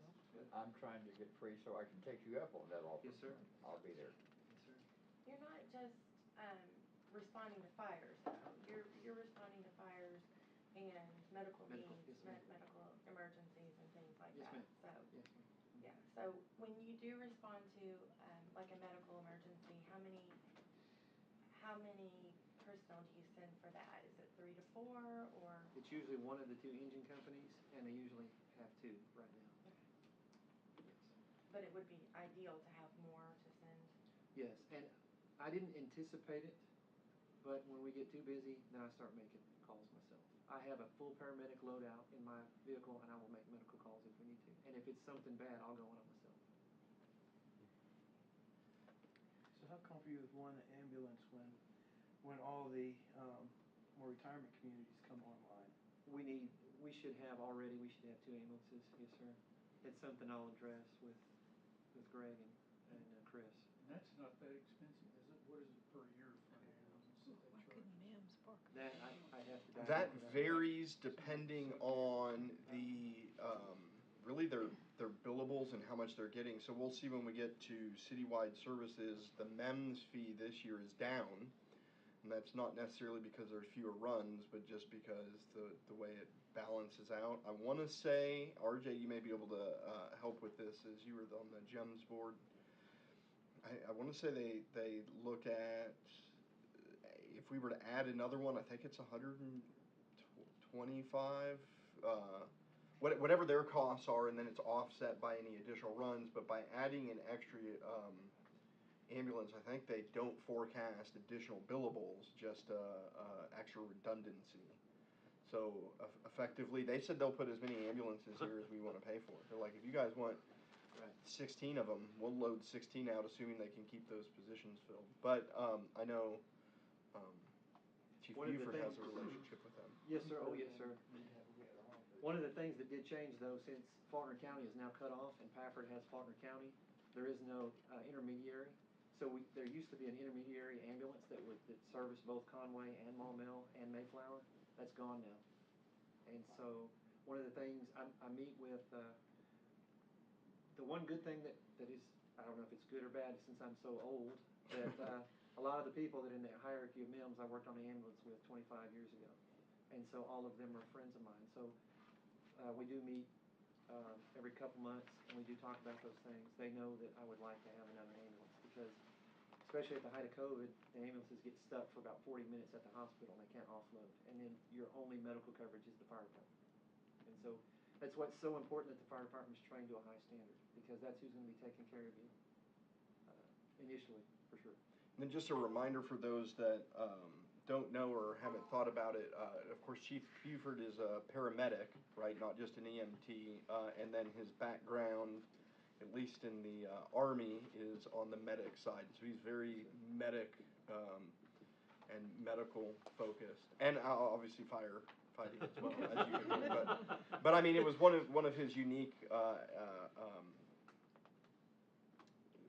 differentiators or qualifications was that heavy medical background. Do we provide the station point for them, or do they provide The MEMS ambulance, it's on city property, but I think they purchased the mobile home. And so I think we provide the land, they provide everything else, if memory serves. Pretty sure that's in line. Yeah. I don't want to infringe on the conversation with Chief Buford. I do want to kind of get back to a couple things in the budget book itself, though, to make sure everybody's aware of it. On pages 64, so this is kind of some new stuff in the back of the budget book, and I want to make sure we're talking about this too. So the fire department has a grant type program, Act 833, that they get every year. We set it up in its own fund last year before, because it actually has some items in it that if they don't spend it all in 1 year, that the funds can roll over for 3 years. It was kind of, as most of our grants were in the past, intermingled in the general fund, and so trying to be better about that, pulled that out. So there is an appropriation kind of line item in here for the approximate amount that they get every year for that. And then Chief Buford was talking about some of the grants they have on page 67. We went ahead and included that FEMA FMA grant. And in his operating budget, the match is already included as an operating transfer. We don't have 100% verification that we got that grant yet, but it's highly likely. So we went on and included that as an appropriation in the grant fund. I did on that grant, they had less funds allocated, so there's one more grant look, and I asked Senator Bozeman's office and Congressman Hill's office to look into it for us. They both agreed to look into it for us. So hopefully we'll know something in January. And then Chief, did you want to talk about the 2 line item changes that we discussed earlier in your operating and Yes. personnel budgets? On page 28, we looked at under 443312 personnel physicals, that actually needs to be reduced from 29,568 to 15,000. So that's a reduction. Can I tell you how rare it is for a department head to come in to my office an hour before the budget meeting and say, hey, we need to reduce one of my line items? I asked no questions. I said, run and tell Liz right now. Well, it was one of those where he, I think, was trying to replace the line and it added to it instead of Yes. replaced it in our software, so. We got And then that fixed. on page 29, under 43210 software licensing, there is a program, it's called Code Red, that we were gonna actually discontinue, but then found out we have to, that contract is renewed and we cannot discontinue it till February 7th, 2024. So we had to add $7,600 back into that. But it's still a net gain. Yeah, it's still a but I will say this budget that you're looking at, the budget book, only includes 3 new firefighters. It does not include any of the lieutenant positions we discussed. So there were originally 6 position requests. 3 of those were lieutenants and 3 of those were firefighters. When I made the cut, I took out the lieutenants and left the firefighter positions. So the budget already includes 3 firefighters. Chief Buford is saying that he would strongly prefer 3 lieutenants rather than 3 firefighters. The cost difference per is, do you have that number? It's expensive. Can I whisper it under my breath? It's about $80,000. About $80,000 difference for those positions. That's salaries, benefits, Yes. and the whole nine yards. Just to illustrate one last time, though, it is, those positions can work up, they can work down, and they can work in their position. And so it's a unique position in that fact. The firefighters cannot do that, but obviously, we'll be thrilled if we get anything. Can we get 1 lieutenant and 2 firefighters? The only thing that, I would love to do that, the only thing that makes it a little bit difficult is we have 3 shifts. So that means one shift would kind of get, you wouldn't have the same thing for each shift. That'd be the only. Chief, let me ask you this: what is it? Is there still a benefit to adding the 3 firefighters as opposed to Yes. lieutenants? I mean, what? Yes. Give us some considerations because the council's probably going to make that decision at some point. So this is your.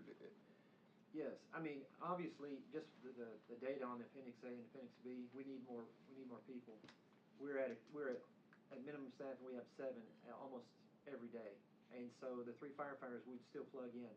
What I would do for them also, I wouldn't assign them to a specific apparatus. They would also be in that roving mold, so they could actually fill in wherever we needed them to. Whereas the firefighters we have right now, they're actually assigned to a specific apparatus. And so that would still tremendously help us with the staffing, tremendously. And just a reminder, 3 firefighters get you 1 per shift. Yes. 24-hour shifts, 1 on, 2 off. Which is why fire department almost always requests for firefighters in groups of 3. So And that'd be one of the 2 out. my question is, whatever you do, if we did a We have 2 fire, combination, would be it 1. just needs to be equal. So 2 lieutenants and 2 firefighters, is that what I'm hearing? If that was something. It'd have to be 3 of whatever. Of 3, Yes, it ma'am. has to be 3. Because there's an A shift, a B Because of 3 shift, and a C shift. I see. Yes, ma'am. And No, with, I'm sorry. with the lieutenants, is that an opportunity if the council decided to go with the or the firefighters instead of the lieutenants, is that an opportunity to find experienced, firefighters who could then grow into a lieutenant position, or no? Yeah, they could, but we wouldn't have the promotional slots, so it would still be dependent upon, retirement or a separation or something like that. But yes, the one thing we will for sure have beginning in 2023 is a more formalized mentorship program, for sure. And then, if they had 3 lieutenant positions, like we added 3 new lieutenants, functionally the way that would work is 3 of the current firefighters would be promoted to lieutenant, and then those 3 firefighter positions backfilled. So you don't hire an entry-level lieutenant. Yes, I'm sorry if I didn't explain that better. Oh, that makes sense. Now, this be for one of those stations, or would it move back, or, because 3 would be one Well, they would be, shift? so in the morning, the way it would work, they would actually come in and the supervisor would have them fill in where the shortage is. Right. And so they would be able to fill in wherever the gap is. And so that's why they're so unique. They could go one day to engine 2, one day to engine 1, one day to tower 2. And not just in the lieutenant position, they could also move up to the captain position. Whereas if we're short now, you have to hire a captain on overtime. So if it was a firefighter, would they be stuck at one station, or? No, we do the same thing, but But it the would just difference be would be covered. they couldn't move up. They would only be able to do the firefighter piece. So 3 firefighters help your numbers, but 3 lieutenants help your numbers and really help your staffing. Yes. Yes. Now, is your stipend paid? Staffing flexibility. Flexibility. At the. Yes. Okay. It helps the with system overtime better. staffing and then that out of grade stipend piece Right. as well. Is that a line number in here, or is it included in, like, base salaries? Is what? The stipend pay? Just kind of get an It's idea of how included much in the it would salaries be. because you would have a lieutenant typically, and then they're filling in that hour shift. Okay, so any idea how much that is a year? I just inherited that, so I don't have a lot of data. We paid out a few $1,000s, most recently a month ago. So it hasn't been studied long-term, and so I don't have enough data. I just have the few thousand we paid as of right now. For those that don't, we're booked at 4, 4, and 3, or 2 for the towers 3. 4, 4, and 3. 4, 4, and 3 is what you're booked at, so that's 8, 11 spots with minimum of 7. That sounds really weird to folks not in the fire industry, is why you would have so many positions and so many openings. One of the things they run is just a lot of Kelly days, which are days off that you require someone to take periodically because their shifts and the way it aligns, you require them to take a day off so that you're not having to pay a day of overtime. And so there's a lot of those, and then just think your standard sick, vacation days, military leave if someone's out for several months, just whatever those things pop up, that it really has a ripple effect, especially when they're on 24-hour shifts. One sick day is, full 24 hours. And I know that we've had to really, if you look at 2020 and 2022 in particular, the overtime, 2021 doesn't have any overtime, but I think that has to do with, it also doesn't have any salaries, and that has to do with how the ARPA was booked in 21. So it doesn't look right on here, but I know since I've been here that we've even had to kind of move more money into overtime because they had people out on leave and things like that, and it has really hit them pretty hard. We ran out this year, and we had to move over $40,000 to cover overtime for this year alone. Chief, really quickly, what, we've talked about this, I've had this conversation with former chiefs. The idea of a Kelly Day is to prevent overtime. There have been discussions about eliminating or just brainstorming or trying to calculate what that would look like. If you eliminated Kelly Days, your overtime shoots up. Yes. But so does your staffing as Yes. well, right? If we were able to eliminate the Kelly days, it would increase staffing immediately. But then the FLS, the way that the Fair Labor Standards Act, so because we work the 24-hour shifts, anything that you work over 214 hours in a month, it's automatic overtime. Whether you work a shift of overtime, and it's in a category that's nicknamed Garcia O. So you're looking at, and I haven't run the numbers myself yet, the Kelly Day versus that, but the biggest benefit that we have in Maumelle recruiting right now is the Kelly Day. That's why I can get people to come take our test versus North Little Rock, Conway, and Little Rock, is because of that fact. Has there, and you've done a lot of calculations, we know that to increase a staffing of 1 per shift, we're looking at, I forget what it was, 60,000 a firefighter, 108. 51, something. We're What did I looking tell at you earlier, 51, $150,000 a year, Yeah. 150,000 increases staffing by 1 effectively per year. I was just curious if we've ever looked at that, but and without getting into the recruiting benefits of it, I'm just curious what 150,000 of overtime. Does that net us 2 people or a half a person at some point? Yes, sir. I plan on doing that math and putting it in a ratio and then generating a comparison model for sure. Okay. You know, in a way, the request is so big that we can't afford it. But at the same time, with the demands that is increasing, if not daily, monthly, or whatever, yearly, we can't not afford it. We have to do, we are growing, and we can't stop it. So and we're gonna get into trouble at some point. Something is going to burn, and lives are gonna be lost, potentially. Not necessarily, I don't, but anyway. And we're gonna be very sorry that we didn't get up to date and prioritize our money where it needs to go. I know where you're coming from, and maybe there's questions about the long term, what we can afford down the line, or if we're talking about the Station 3. Just a reminder that this budget already has built in 3 new firefighters, 2 new police officers, and a partridge in a pear tree. Right. And we're still keeping the operational and personnel costs at or below revenues, right? So I think we can afford what's in the budget right now. There's questions down the line, and those are there, but I think that it's pretty safe to say that we can, in my opinion, add 5 new public safety personnel positions and still remain in good shape with the budget long term for these new positions. Well, I'm glad to hear that. I haven't gotten there yet to hear what monies do we actually have to do what we're doing, or what do we already have programmed. So that's good news, and I just wasn't aware of it. So you think we'd be in good shape to go ahead and do the upgrade to the 3 lieutenants?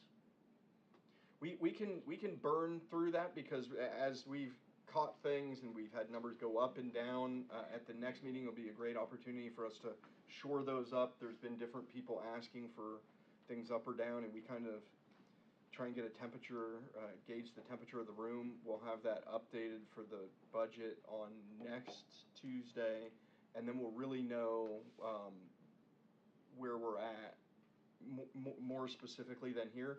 And there should be a pool. There's also been discussions about whether you guys want a city engineer position added, or we've had these different things. So we'll sort of have those scenarios, and that'll be a good opportunity to do that. And the council can decide whether you want the lieutenant positions or the firefighter, or all of them, or none of them. But what currently works right now is at least what's already in there. I wish my ordinance from last night's meeting had been after today's meeting. It's pretty clear, though, the lieutenant position adds a lot more flexibility to what you need. Yes, sir. Than the basic firefighter. Yes, sir. I don't mean basic, but. But I also understand I want to be a team player. I don't want to break the bank, and I want other departments to get what they need too. So, but it would help us tremendously. Yes. Any additional questions for Chief Beeford, since he just completely winged this all and didn't prepare at all? Didn't give you any information to consider? And if you so choose, and you would want to come one-on-one, of course, I'd be more than happy to give you tours and talk about stuff if you so choose. Right. I definitely don't want you to feel like you have to do. And Chief, just so you know, just so that it's clear, that's not necessarily just tied to before the budget is. Oh, no. I mean, anytime. Yeah. Anytime you want to come, I'll show you the deflated boat. All right, Chief. Appreciate it. Thank you very much. Sorry, I took up too much time. No, no. No, there's no such thing as too much time. I don't have to worry I about that. disagree with that. We're gonna jump right into finance again. If you need to step out for a minute or whatnot, just do it. Liz, page 13. Yep, and I can make this really fast. I moved some money around for the most part, and then offered up about $5,000 of a cut this year in travel expense because the GFOA National Conference that's kind of budgeted for is in Portland, Oregon, and starts the day my daughter graduates from high school, so I'm not going.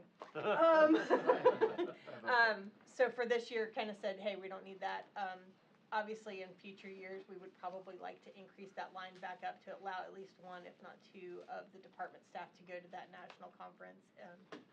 It is a great resource for us. It's just not feasible this year, so. But that's about it. Liz, did you book for you and your senior person to go to the local one? Yes, yeah, we do have in there enough money for both myself and the senior accountant to go to the state GFOA conference, which we were both supposed to go to this year, and that's right when I got COVID, so I didn't get to go, but my staff did, and it was great. So. Any questions for Liz?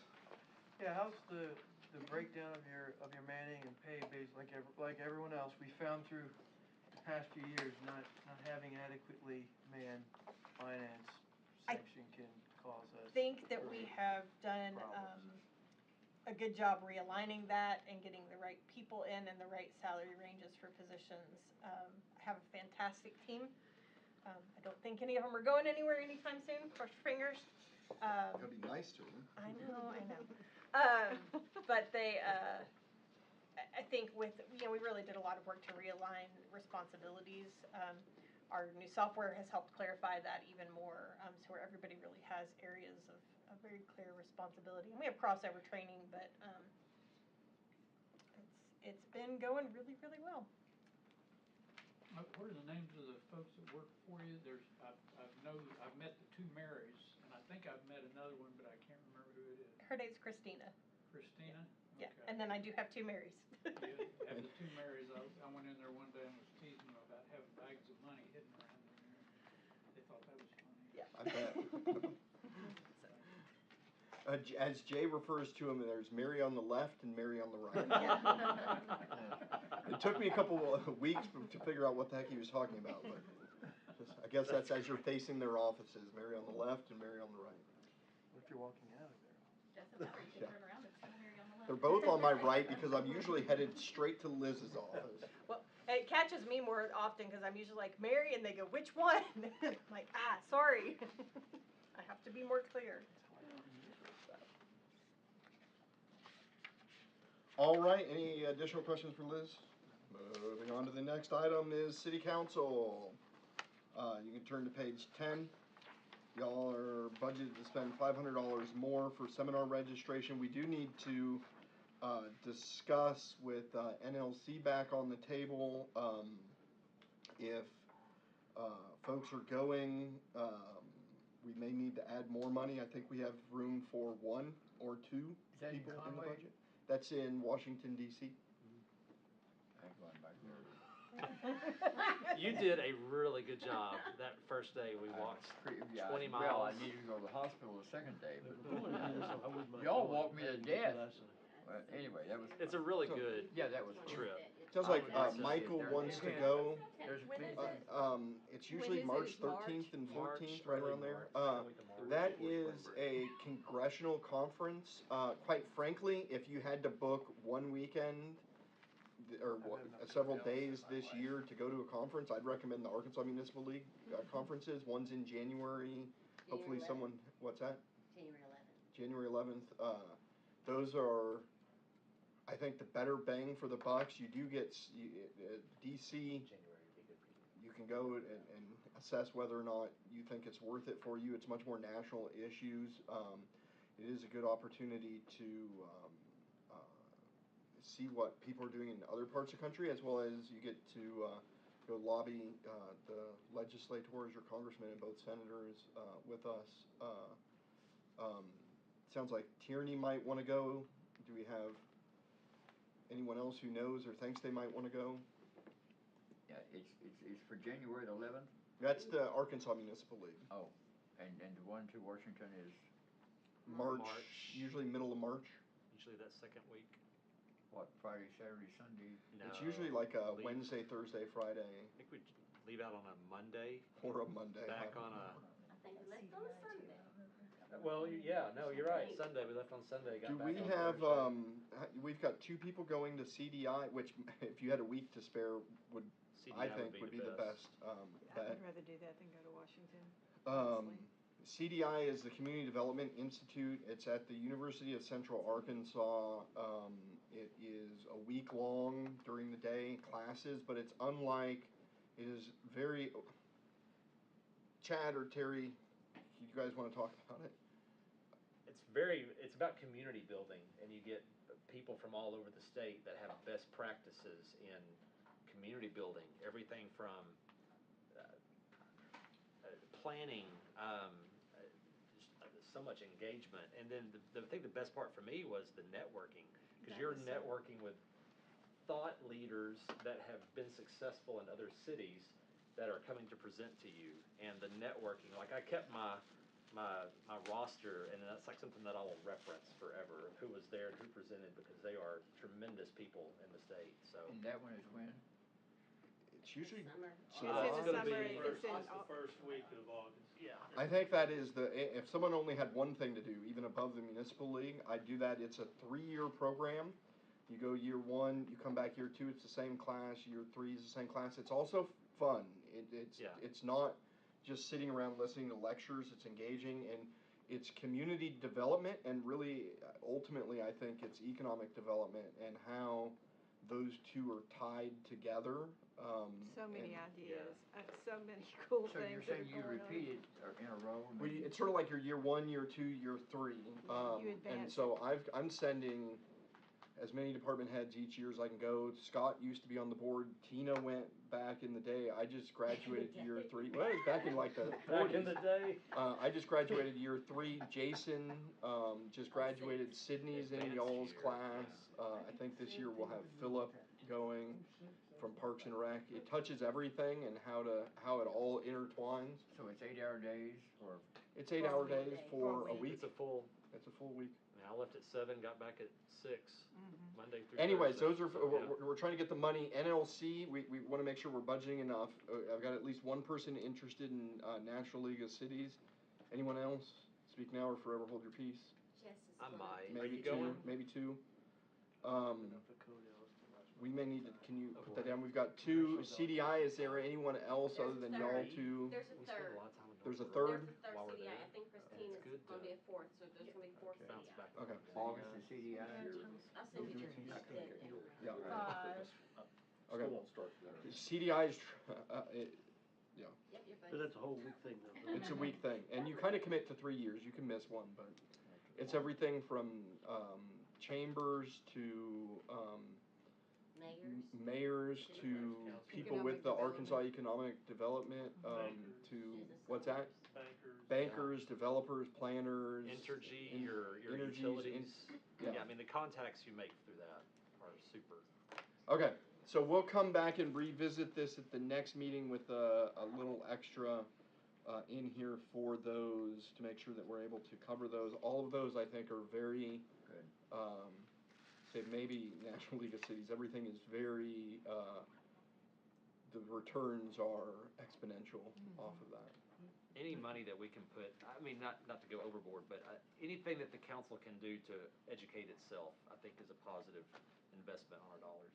I agree. Mr. Mayor, I just want to mention too that, we are members of the municipal league, which allows us to call and visit with their personnel about various things.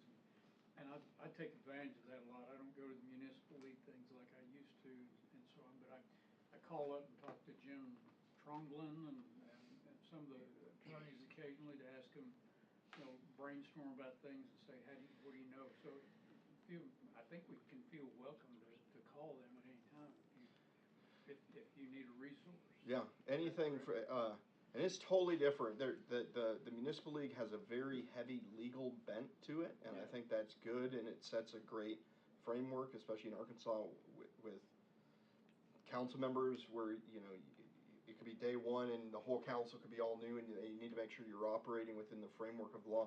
If you're wanting to find who the movers and shakers that are actually have the experience implementing different strategies, you know, coming up with sort of customized plans for the community, the Municipal League maybe isn't the best. But I think that they're a wealth of information. Now, I'm biased because, whatever, those are my people. I enjoyed talking to all the purveyors today. Well, all of them are good. And Christine, I would strongly recommend if you can get to the Municipal League Conference in January. So every 2 years, the January conference after an election is like 101. It's for it's got a heavy bent to newly elected officials with everything from duties and whatnot. After you go to 101 a couple times, you may So when, be like Steve and not find it as beneficial. Anyways, we can come back to, other than that, that's all we're looking at with council budget. Is there any questions of the city council, by the city council, and for the city council? To help you, God. All right, we'll move on to citywide services on page 5.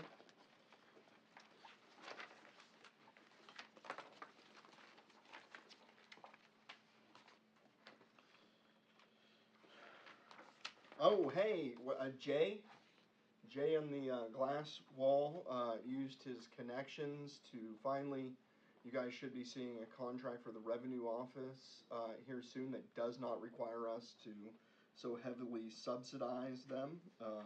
You'll see our projected is. Mayor, that bill it tripled on us, so that was huge that he did. Wow. That we got that. It went from $1,000 to over $3,300. What's that? Per month. Yeah. It's at $0 now.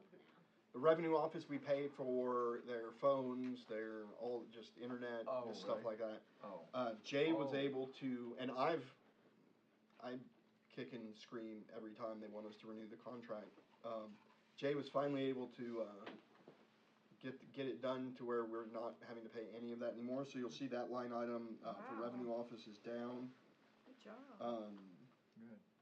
I'll take half of that savings in a pay raise. Half of that savings in a pay raise. You want to be a fire lieutenant?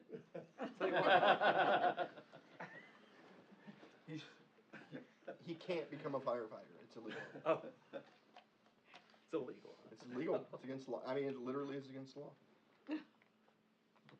They have a maximum. We're looking at Metropolitan and proposed budget 19,000. Metroplan? Metroplan, right, sorry. What about it? What all does that include? That's our membership in Metroplan. That's just the membership. That's our membership and well worth it if you consider that our Club Manor or our White Oak Crossing grant alone is 80% of. I mean, we've got millions coming in, so we could pay that membership for the next couple decades and still come out just with that one project. Metroplan is who we've also used, I believe, for numerous TAP grants, which are like our sidewalk grants, things like that. It's well worth it. Every city that's a member pays $1 per population, per resident at the last census, which is why it's $19,251. Is that part of our bus service? No, Metroplan is the Metropolitan Planning Organization. Right. Those are public meetings. You're welcome to attend. The members of the board and the executive committee are all of the mayors of the member jurisdictions and the county judges. So it's got all your. It's a 5-county region from Faulkner, Pulaski, Lone Oak, Saline County, and I'm missing one, I think. So most of the cities and the counties are members of it. Do we? Is our bus service still? How is it? So you will see that under. Has that improved or done anything? It's Rock Region Metro. In the street fund. Oh, it's in the street fund. Or street? Because transportation, I think, is included in streets. That is Rock Region Metro. So there used to be a Page bus 57. that ran, it's on page 57. There used to be a bus that ran. They shut that bus down during COVID. And we haven't paid this year, or last year, I believe. That's correct. We are still members. We have a seat on the board of the Rock Region Metro. I had a meeting with our current liaison, who is Julia, and the executive director a couple weeks back. Here at the start of the year, they're going to come in and make an assessment internally as to what our needs are. What you're seeing with a lot of Rock Region is they're moving from, in some cases, from your standalone bus routes to what is called microtransit, which is, think of Uber or something like that. You know, we have in essence a form of microtransit with the senior services, and that our seniors are able to get shuttles that kind of take them around to their needs or get them to medical runs. They're going to come in and do an assessment, a community assessment, to determine what, if anything, we need. If they proceed with that in year one, that'll be the same cost we're paying right now. So they're hoping that next year they'll be able to figure out through surveys, talking with industries, so on and so forth, what the needs are. They'll give it a go for the remainder of 2023. It'll cost what we already have budgeted, in other words, what we were paying. And then after that, they make an assessment depending on what that system is, and make a determination if we want to continue to pay for that and go on. One of the valuable things that we have with Rock Region Metro is we do have a seat on the board. We have somebody who is our representative. Not all cities have that. If you look at CAW, for example, we've talked about them. Little Rock and North Little Rock have a seat on the board. We're just customers. We don't have that ability to shape that. So there's some cities that don't have that. We're really nervous about removing that at some point in the future. Public transit will be maybe more vital here than it currently is, and the ability to have a board member is valuable in and of itself. So that was a lot of information about that. Whatever, they'll come in and do an assessment. Next year won't cost more than we currently have budgeted. We can make a determination if we want to continue with whatever that is for 2024. Good, thank you. And then back on citywide services, Liz, you messed with this more than I did. Yep. Software licensing, it's going down a little bit, but that's just because we are now moving on to new systems and things like that. This includes our new payroll software subscription. So we've been able to eliminate some while also adding some, and kind of came out with a little bit of a decrease there. I think the big one there is audit. There's only 1 year's worth of audits budgeted for 2022, 2023, which will be 2022's audit, as well as some funds for the annual actuarial valuation on the elected official pensions, which we need for the audit, and then funds for arbitrage calculations on the bond. And because we're paying off the 2015 bond this month, or we just paid it off, there will have to be arbitrage calculations done on that, so we'll have some fees there. When can we expect, I'm sorry, Go ahead, if you want to. when can we expect to have an audit report? 2020s, the auditors will be here tomorrow to help me work through a few changes on the draft report. So once we finish that tomorrow, it will go through their review process, and that'll probably take a couple weeks before they're back to present, but that does allow me to start working on the report for 21. So we'll be wrapping up 2021's, but we'll have it on a purchase order that we can roll over to cover, so we won't have to budget for it again. It's already in this year's budget. So we get 2020 in January? 2020, yeah, it'll probably be the very beginning of January, with 21's report hopefully following week, month behind it, because we're done with the audit on 21. I just have to write the report. And then the plan for 22 is, I mean, we'll be closed out our books by the end of February, turn around, write the ACFR draft and hopefully have them on site in either March or April. We have to have it to bondholders typically, it's, the bondholders are expecting it by June 30th. Which is also, if you got federal, if we're single audit, then that's getting close to the single audit deadlines as well, so. Okay, so we've gotten audits through 2019, I've about gotten lost again, but we've Yes. gotten already through 2019, so we're waiting on 2020. 2020's report will be finished tomorrow. 2021, those are the two audits we contracted with, whatever their names. Forbes. Mhm. And then 2022, we don't have a contract for anybody to do the audit, is that correct? We have not signed an engagement letter yet, no.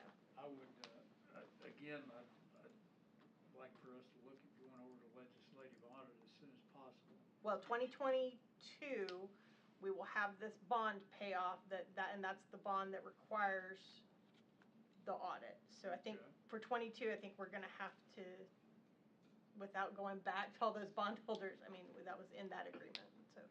Okay, well, as far as. And we may be, I don't know if we met single audit requirements or not. Are they, does the, all the, we didn't get any grant, the big, ARPA was 21? ARPA's 21, so 21's a single audit. CARES Act was 20, it's a single audit. 22, I don't know that we hit the threshold for 22 to be single audit.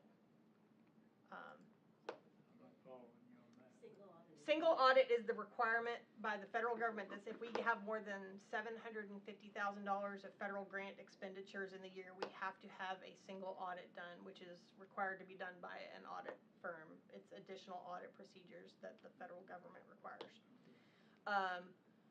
23 very likely could be because that FEMA grant's gonna wrap up and that's a $3 million left in that balance. You'll have White Oak Crossing roundabout if it goes forward. Might be dead now.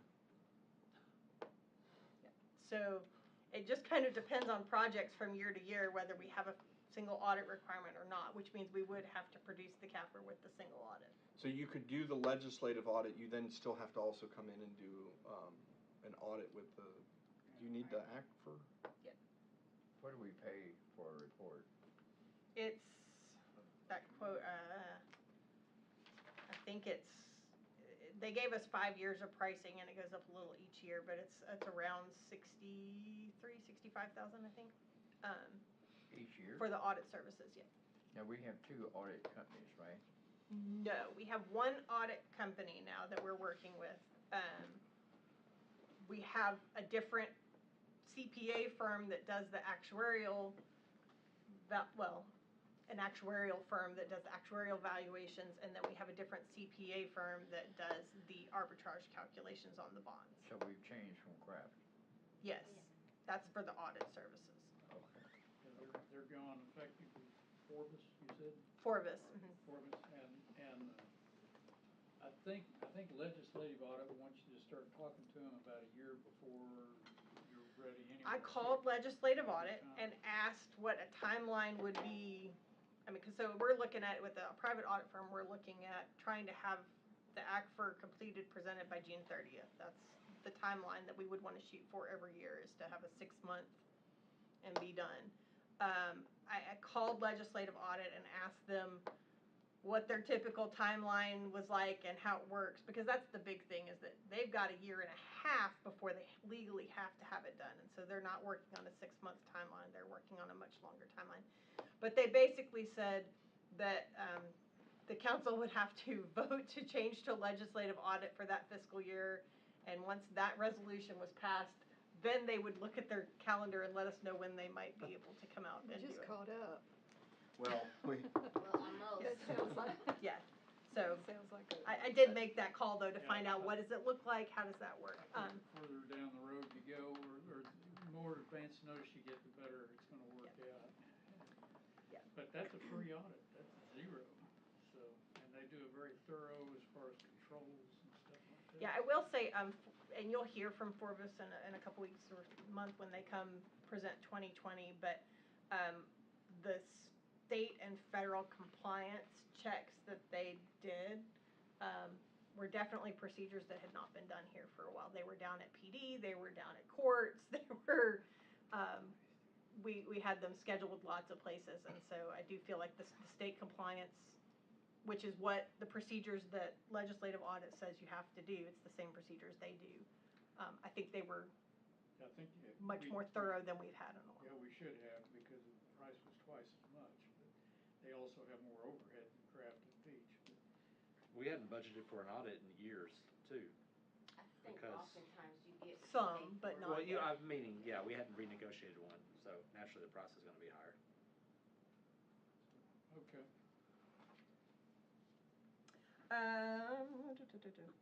The legal, you'll see that's dropped down, that was back down to the regular amount, that was a budget amendment that was done this year for specific instances, and that's Okay. dropping back down, because that's not a recurring thing. Mayor Norris, you can talk about the MEMS appropriation, we kinda already did Yeah, it's a little down. bit, it's down just because I mean, they're, that's, I sent them an email and I said, what's it gonna be? And they're like, it's down, and I asked no more questions. And again, that just has to do with, how much it's costing them to provide the service. If they're able to bill and, they're able to turn a profit from the service they offer, in some years, we've had it at $0, and we've had it up in the 80s, so. I think the other big changes on here, or big things to talk about, would be computer maintenance. It's up quite a bit. That includes several things that the mayor and Tina and I have been working with our new software company looking at. One of which is a switch to Office 365, which will then ultimately allow us to start taking down some servers. So we're moving to a place where we don't have as much equipment on site. That will have to be maintained and replaced every 3 to 5 years, and hadn't been. So we're trying to eliminate security threats. Security threats, and if I can preface, what Liz is saying, just a little after the fact, but, keep in mind, for many, many years, we were with a different, computer company, and their cost stayed at about $50,000. So that's exactly the type of, the level of service that we were able to get, with that amount of money, which meant we had to continue to either buy more, hardware, increase our drives, put on the Band-Aid, that sort of thing, but we have gotten to the point that we can no longer Band-Aid it. We can no longer, we were really working with bare bones minimum, and what we had done is we had this new company come in and do a complete audit of all of our computer systems, including City Hall, the fire department, the police department, a complete overhaul, and they also did some forecasting as to what we are gonna need in the future. Are you talking for security reasons? For security reasons, yes. Well, I think it's more than just security. I think that cybersecurity is important, but it's also functionality, right? It's the ability that. I wasn't thinking cybersecurity, I was thinking more security as far as our information possibly being compromised, because we don't have the proper security, firewalls, that sort of thing. Right. I know we talked about before where we were recommended that we get somebody before, somebody comes in and does our books and we're in trouble financially, or what do you Well, think? the computer, so what has happened since we've had Liz on board, Liz does have some experience with helping to manage like computer companies and our servers and that sort of thing. So what we all have done is we assessed all our needs, and she was able to plug in the most efficient way for us to come, just to be not necessarily competitive, but for example, if you guys own a business, I know Councilman Gardner, you already paid yours. We're upgrading to upgrading our system to just to work, for what people are doing today. And it's been a series of software conversions that we've been undertaking, that we've been talking about for the last couple of years, and now we're starting to talk about some hardware.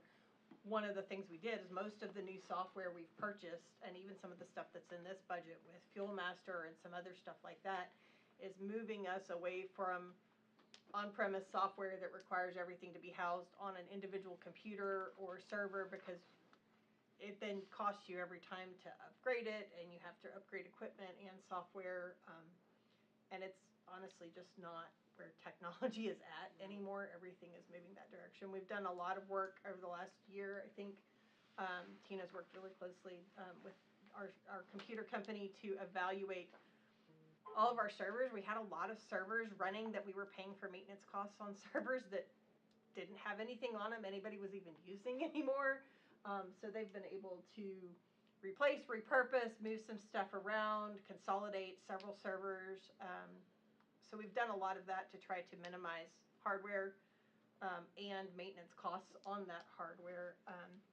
And then you'll see on the capital, there's $100,000 of capital in the citywide budget that is their big recommendations for what is critical for our technology infrastructure for the city as a whole. And that's the firewall replacement, the network switch replacements. We have some critical server upgrades that are about $3,000 that basically take our existing servers and keep them compliant and up and running for a few more years. And then the biggest one, or one of the most important one, is a backup and recovery system. And so that has some ongoing costs. The backup and recovery system did, but it replaced some other ongoing costs that we currently had and moved us into a newer system. So, How often do we back up and recover? And is it daily? Yes. Yeah. Okay. But the nice thing is that, like, our financial system now, though, is not housed here at all. It's all cloud-based, and so they have constant backups, and it's on some of the most secure servers in the country. I mean, we researched a lot of that security before moving to any cloud-based software solutions, which helps with a lot of that as well. Well, Little Rock Public Schools just paid $250,000 in ransomware. Yep. Not ransomware. Yeah. And so these And do you upgrades know are if they're even going to release it to you after you pay the ransom? are designed to It's in their interest to do so. keep us up and running, but also get us up and running more securely than we have been. They made lots of recommendations to us of things that we could spend money on, but we really kind of picked through and looked at what was the critical infrastructure that really needed investment. They're also, and I kind of talked about this as some of the departments went through, but we went through. Birth certificate. It's not that they want it; it's that they blocked their entire school district. I guess let's take a minute and talk about the $250,000 Little Rock School District had to pay, since that's where we. Well, you got birth certificates, social security numbers, all kinds of parental information, so. Fingerprints. We also, throughout all of the department budgets, there are 27 of our oldest computers that have been budgeted throughout the departments that have the oldest operating systems or the oldest computers that are scheduled for replacement this next year. So we made sure we got those in all of those budgets.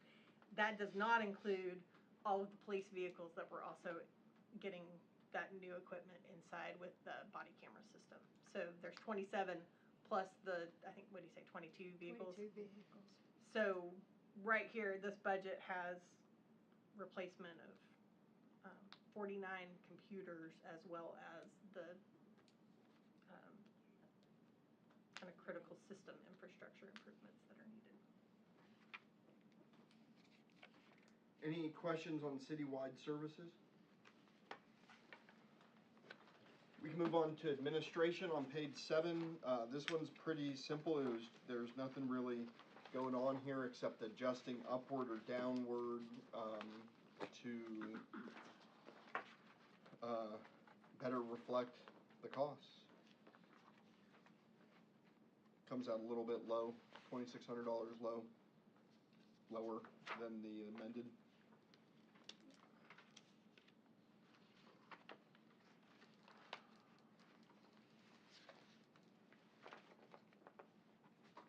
Any questions on that? I gave a thorough analysis. Mayor's budget, we can hop over there. Just a reminder, salaries are down because we've rotated the custodian out of the mayor's office and into the clerk's office. A few different things I want to hit on is trade shows. We had some money in trade shows for a while, and then we just stopped going to those. We really want to. Courtney went down to ICSC in Dallas. That's the regional retail conference, and so she went down there as an individual this year. We'd like to go to Vegas too. That's where that's where we think we're gonna nab some of the stuff we're hoping goes out at the third entrance. It's a lot more than just showing up and passing out cards. It's a full sort of package presentation where we're going with literature, corresponding websites, as well as targeting certain entities and working in partnership with different landowners to really try and push certain properties certain ways. This is the way, and I hate using company names, but you could use Topgolf, for example. When we were working Topgolf, we didn't go down there, but it's like you know that they're in a location, you're working on the back end trying to talk with them, but you're trying to put a face to the name, and so you wanna sort of target them and hit them where they're at, where they're gonna be at that time. And so with the Topgolf, we didn't go make that presentation in 21. Some of the property owners that were trying to recruit them did that. It's just much more effective when you can do it and show it's not just property owners trying to bring in these companies, these retail establishments, but also working in conjunction with the city trying to recruit them, so it's a welcome environment.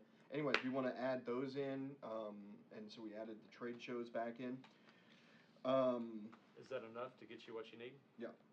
So are you talking about, is Las Vegas and Dallas the same thing, or? One is regional and one is the nationwide. So there's. International's it's the Vegas. Yeah, Vegas is the national or international. That's where the big one is. A lot of times the regional is more effective, right?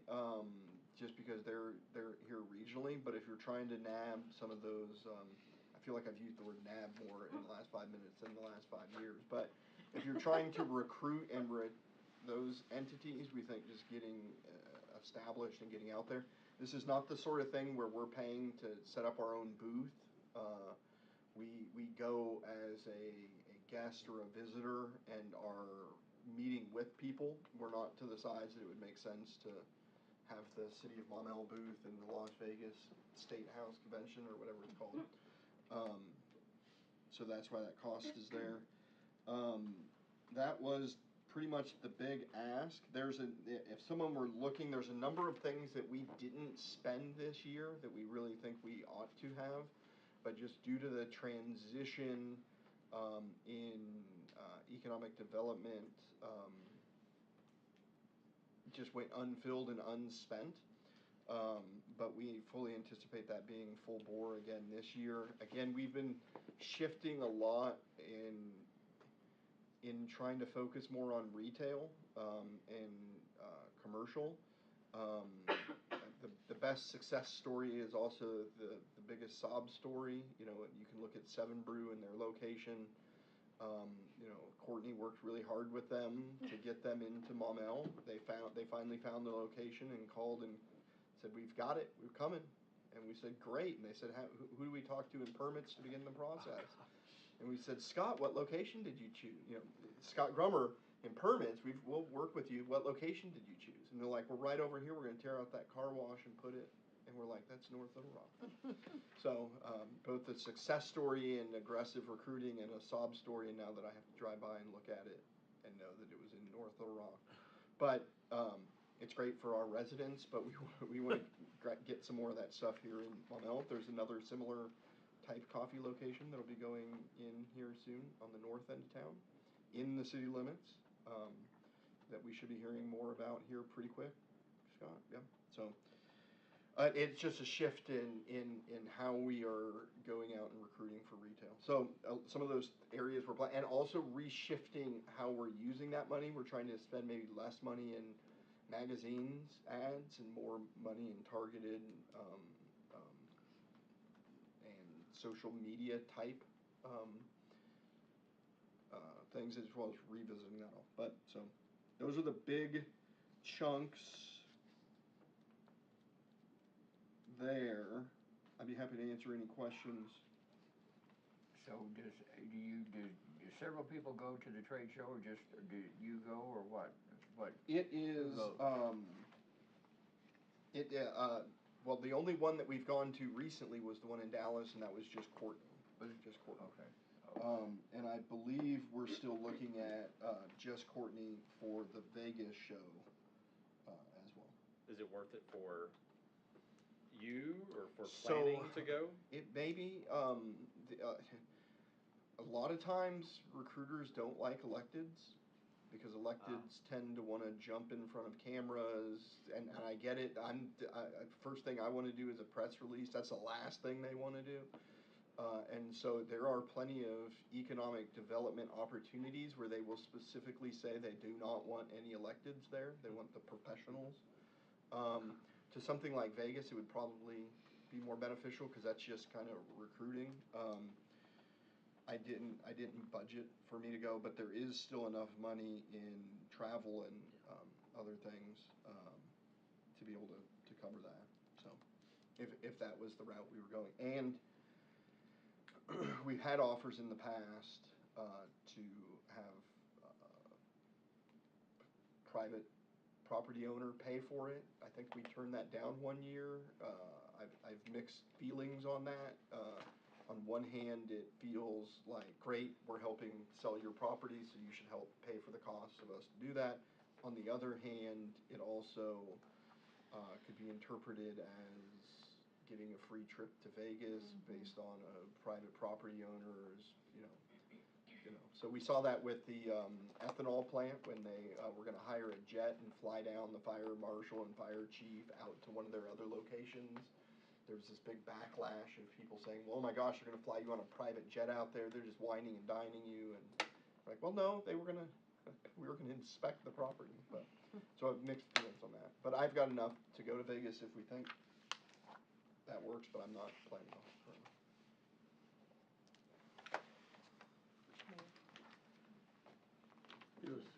Looking at your advertising budget, as somebody who spent a lot of money on advertising and done a ton of advertising over the decades, print, waste of money. Yeah, Television, effective as can be.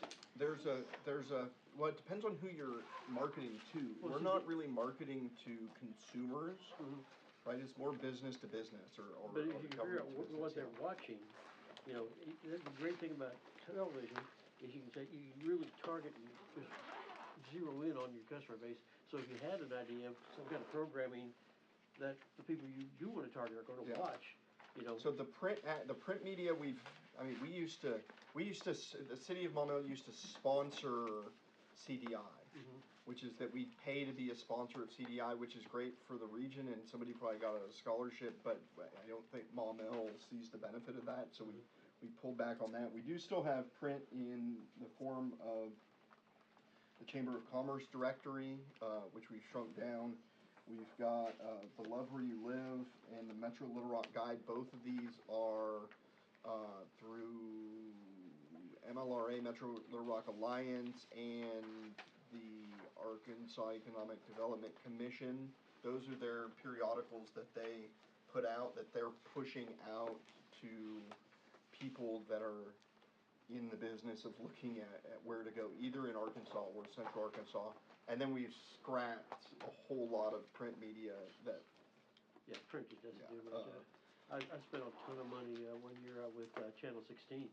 And they were like, hey, we got this catalog that's going out to your 50,000 residents all around your store. We'll give you a free ad in there just to say thank you. Like, all right, I'll put a coupon in there. The problem with a lot of 50,000, I got one back. The problem with a lot of TV is we're not necessarily looking to recruit people that are watching TV in this region, right? You're looking to recruit somebody who lives in Dallas but is looking to expand here. How many are watching things? I don't know. So TV we've not looked at. What we're trying to do is target some social media and electronic advertising, but we're still fleshing some of that out. We anticipate, not for this budget obviously, but the following budget, probably coming to the council and asking for money. It's usually a pretty sizable chunk of money. It costs 30 to 50 grand. We priced it out for an economic development data set that allows us to say, you could pick out a restaurant. You could say Joe's Crab Shack, for instance, and it'll tell you what sort of areas they're looking at. How many people do you need to have within this drive distance? How many cars do they need driving by? And so you can work it that way. If somebody says, hey, I want a Cheesecake Factory, we can hop in there and tell you whether we're even in the ballpark for that or not. And then conversely, you can run the numbers on your city and see what sorts of companies are expanding into similar demographics, similar areas, and really start kind of honing in targeting. We're still using a little bit of a scattershot, which is the idea of us going, wouldn't it be nice if, and then you go talk to people and they know really quickly whether or not they want to go, whether you're even on an option for them or not. We just don't have that information, but your cell phones now. It may not be a type of thing where, like you're talking about cell phone, social media, it may not be the type of thing where we're doing a television ad, but to create a video that you can show on the cell phone, on the. Yeah, so we're. I've got two quick questions. Would we ever consider, Yes. okay, working with an ad agency to put. Ad agencies are a waste, I think. Well, I used to work with, that was my job for 11 years, but it's really not, because they know the trends, and they could put us kind of on the road to having a comprehensive plan versus a crapshoot. Is that what Al Pinelli did for advertising? Yeah, I'd be interested in learning more about that, specifically tied toward economic development and that sort of stuff. We also think that there's an avenue to, so you can go after the companies, and you can also go after the residents that meet those two things, right? So we don't do a whole lot of selling Mon-El as a community, but it's very easy, for instance, to throw together a page that says Mon-El is a great place to retire, have some targeted ads toward that, steer them toward different housing options, and you can do that for really cheap, and then do the next thing with families or golf or whatever the heck you're trying to market, which has the added benefit of home values and stuff, which is kind of loosely related. But as soon as you started mentioning that, I had left. Yeah, I may present something at the next meeting that I completely left off. Well, I was just looking at, part B of my question was the website maintenance. What is that for specifically? It was about. We have, so it's through Civics Plus, and we're still recording. There's no way that you could possibly like our website less than I do. I mean, I think there's a lot of room for improvement. We got a facelift on it, but that's all it was, in my opinion, Pretty clunky. It's clunky, but it's through Civics Plus, and we just don't have the in-house. They host it? Is that what Yeah, you're saying? they do the hosting, and there's some back-end maintenance that they do. The data upkeep is us, and then they'll put on some new makeup or a new facelift, but that's It about seems a little high for what we have. And that's because, it's because it's through Civics Plus. So there's some back-end stuff that we're phasing out through things like C-Click Fix, but it has a bunch of back-end stuff. It's not amazing, but we don't have a webmaster. We don't have anybody that can even, I feel like I could do it, but I'm not. Do we have a marketing person? Well, community and economic development, the communication person is where the website lies. Okay. But that is, there's a lot of room for improvement there. Incredible. It's like a WYSIWYG kind of back-end site, like Wix or something like that. That's why I thought it was a little.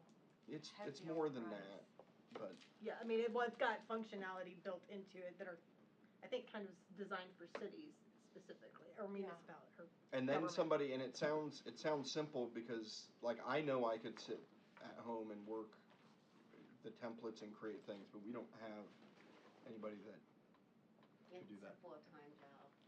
Well, just the data, just keeping the data up to date and auditing things is almost a full-time job.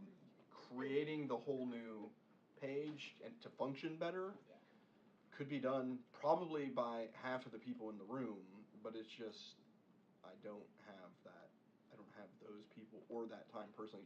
It's a good point. Time for me.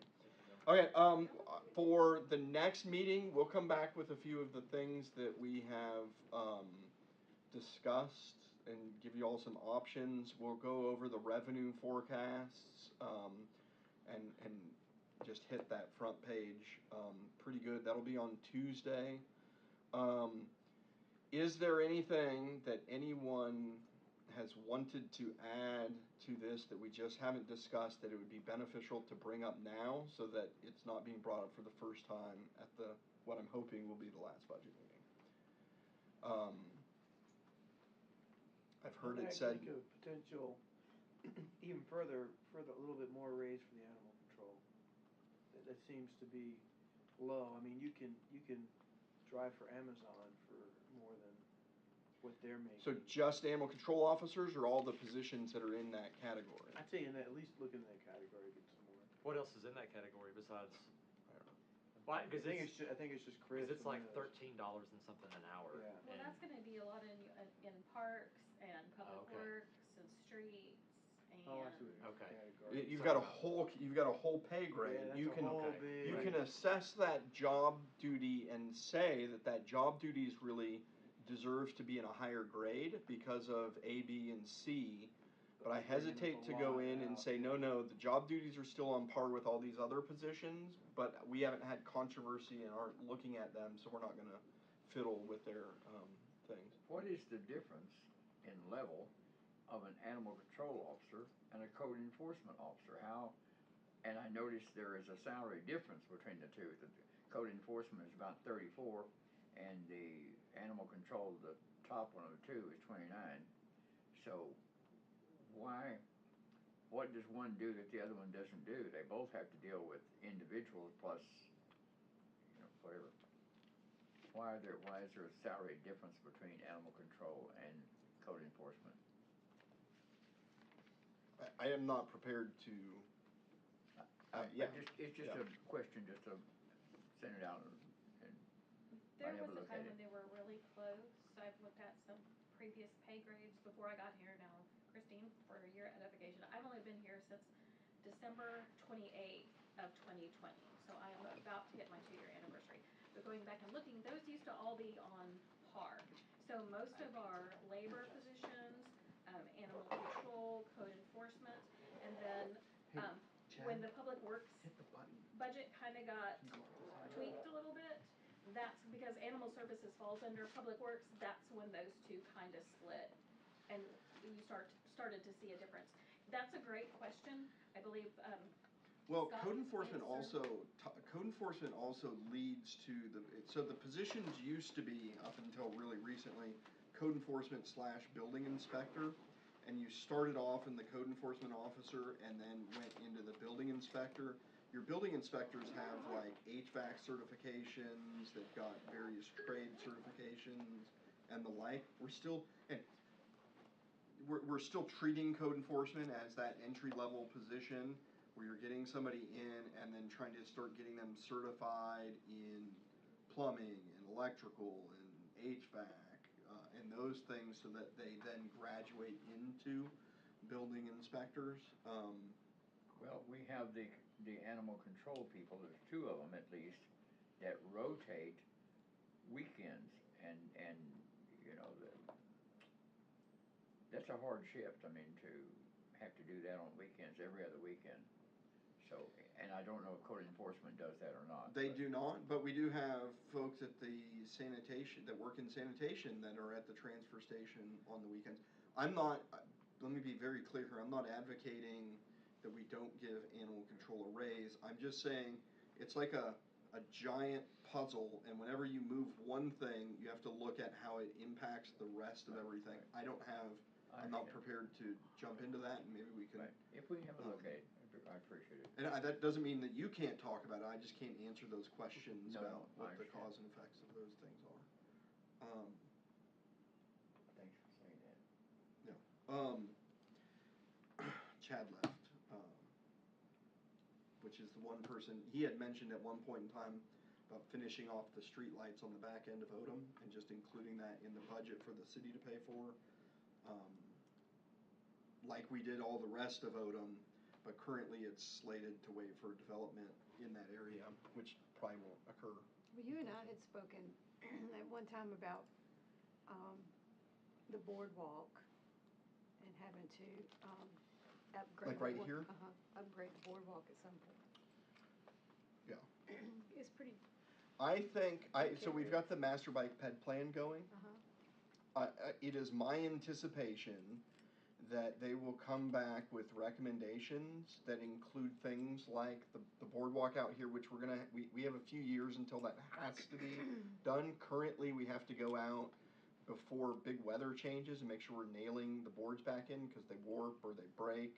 We currently have an issue with a board that broke and an individual that's wanting us to pay his medical bills from when he kind of partially fell through it. But the master bike and ped plan, the master bike and ped plan is going to come back with recommendations.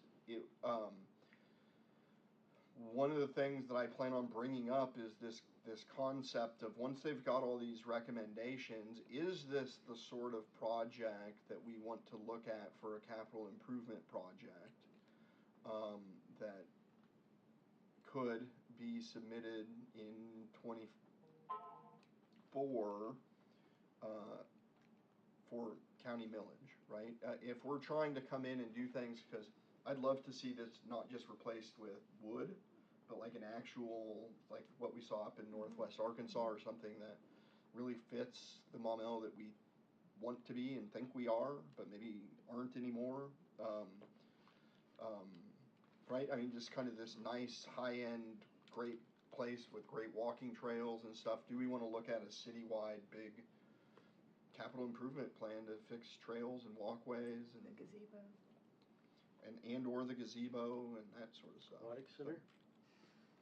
Or whatever you'd like, but that definitely won't be addressed in the master bike and ped plan.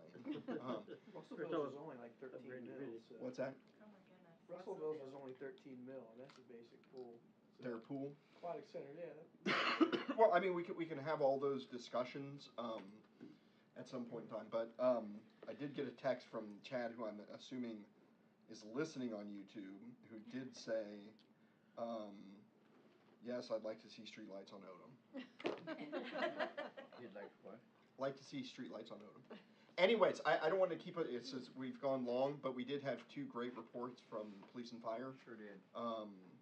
If anyone has anything else that they want to throw out now so that we can do back-end work prior to next Tuesday, holler. We kind of waffled around with sanitation raising. There's money in the Did that sanitation, go anywhere, there's or money did in the sanitation department for a consultant to come in and do an analysis of the rates. Okay. And make a recommendation. We're not asking for a rate increase for 23. We are asking for money to have that really looked at and make a determination for either 24 or maybe it says everything's fine and we just need to do that. So there's money in there for that analysis and stuff. Rate And the, study done. The rate study. You've already put the roundabout in. No, but we know, that's what I'm talking about. That's a great thing that we now know that we're working on the back end. The bids that came in for the Club Manor roundabout were right in the neighborhood of 1.2 million, and we thought that there was going to be $300,000 to $500,000 for some utility relocation.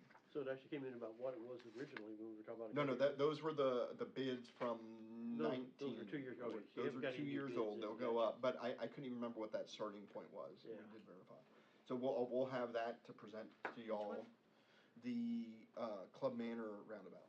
Now, and if we did do something like that, those new crosswalks we're putting in, we'd obviously wait to put those in after we did the roundabout. No.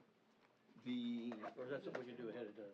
You can do it ahead of time and we can take it down and move it. So we were talking about the crosswalk, rapid flashing beacon displays, rapid beacon flashing displays that we bought for the crosswalks on Odom. We made sure to buy ones that we knew we could pick up and put somewhere else. Okay. So that crosswalk that is it west of Club Manor on Odom South, the one right there by the Lake Williston, behind the senior center, would probably go away, depending on how the crosswalks are handled in that roundabout. And we needed to make a few adjustments now that the Regional Greenway is slated to go through there, but we'd probably take that one down.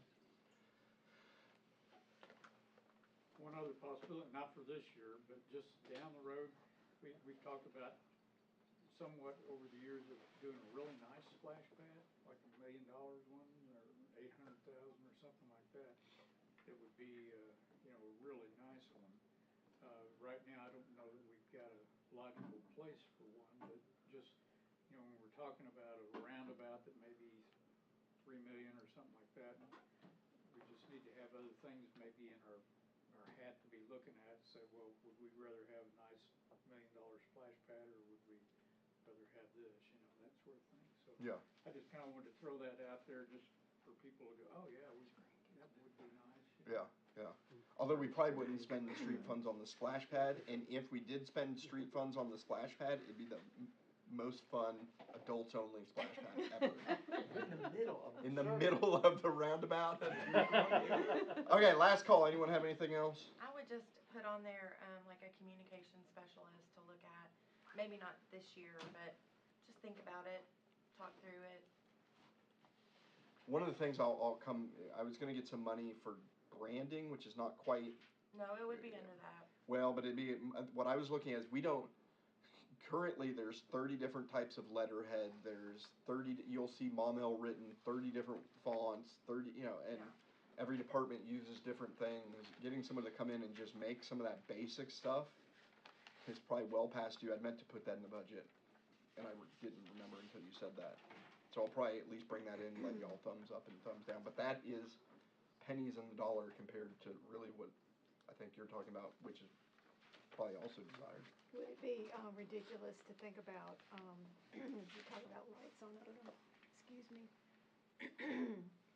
lights on our fountain in Lake Valencia? It's not ridiculous. I think that would be very nice. We have the bridges that change colors and for different occasions and holidays and things like that, and I think that could be a very aesthetically pleasing addition to your view. To my view, I have my blinds closed. Ever since Romeo, I can't look out my window with Romeo. It may even attract another swan. Yeah. Anything else? I would love to see that, though. The beautiful Mobile, that's why I've said, a lighted water fountain would be fantastic, put in the middle of that water, the roundabout there. They call it the City of Fountains. Ever been to Kansas City?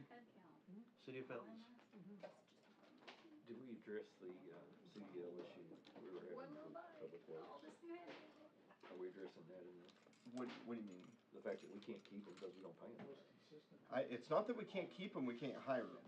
So we've addressed it in the form of, we have money to send, I think, 3 people to go get their CDLs. And so in street fund, sanitation fund, and public works, we have $6,000 that, and Mike Hogan talked about that a little bit, the idea of finding some of our more senior, loyal folks and investing into them because they've shown that they'll stay, and getting them moved up. But we don't have any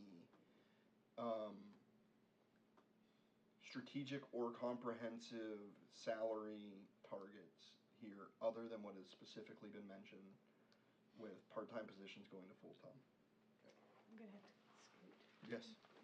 Okay. I'm gonna go ahead and end it. Speak now or forever hold your peace. Ending stream.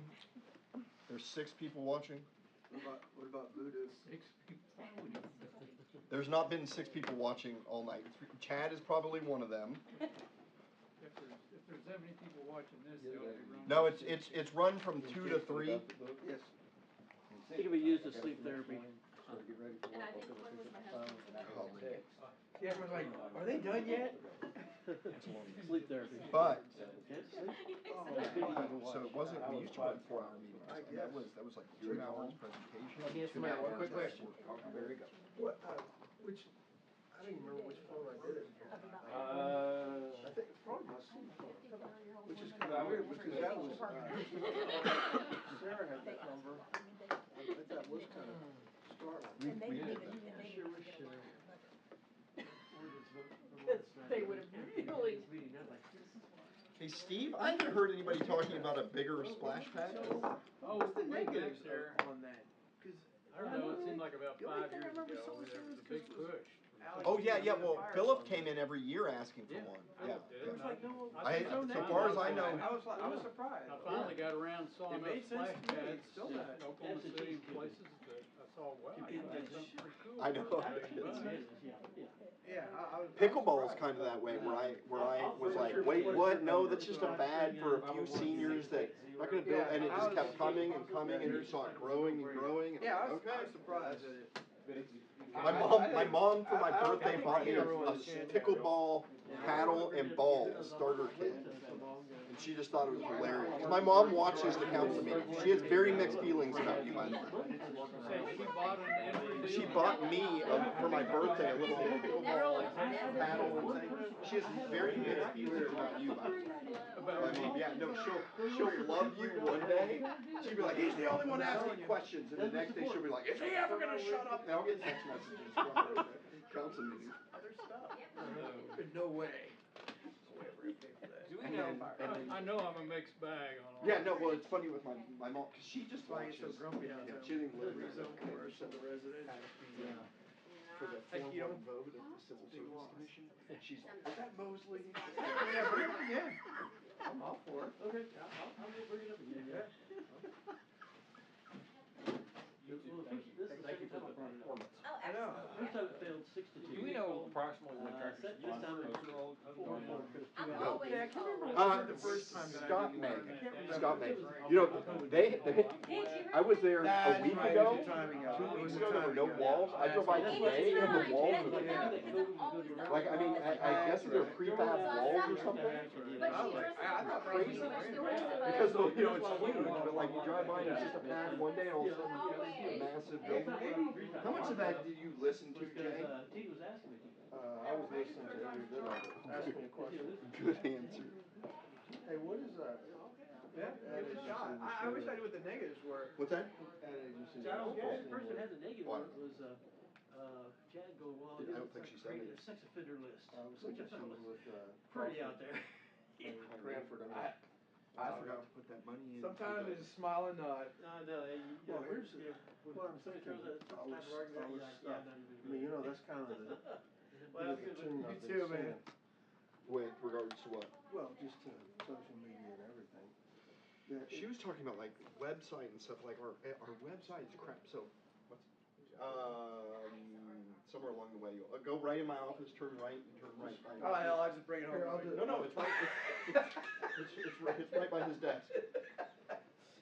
Too high maintenance. Where do you work at a recyclist? I have to walk 2 feet? Never Yeah, mind. I want you to sleep tonight, so it's been recycled. Thanks. Oh, are you back this soon? Hey, I didn't, he didn't even have to carbo load. Hey, I gotta keep my fighting shape here. That's what I'm working on. Well, you gotta get he's trying to starve us all over Well, here. it wasn't ready when I got there. I told him it ready at 5:30. And man, It's great, I know.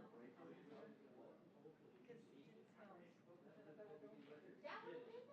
Boy, how can you resist that invitation? Yeah, it did change it, so.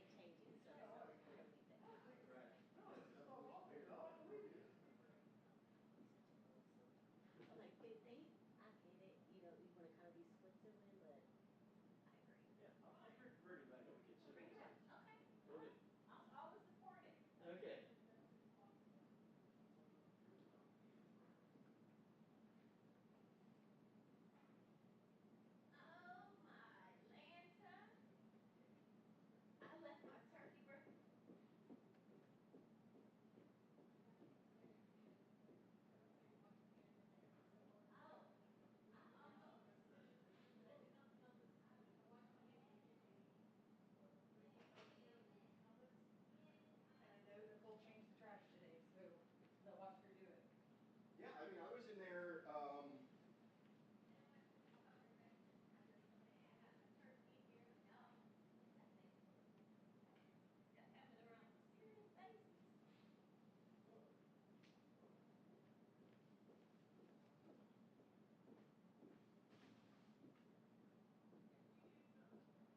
I'm not saying I wouldn't have trips anyway, because I'm prone to do that, but that's, I didn't even see that thing. I'll look at it.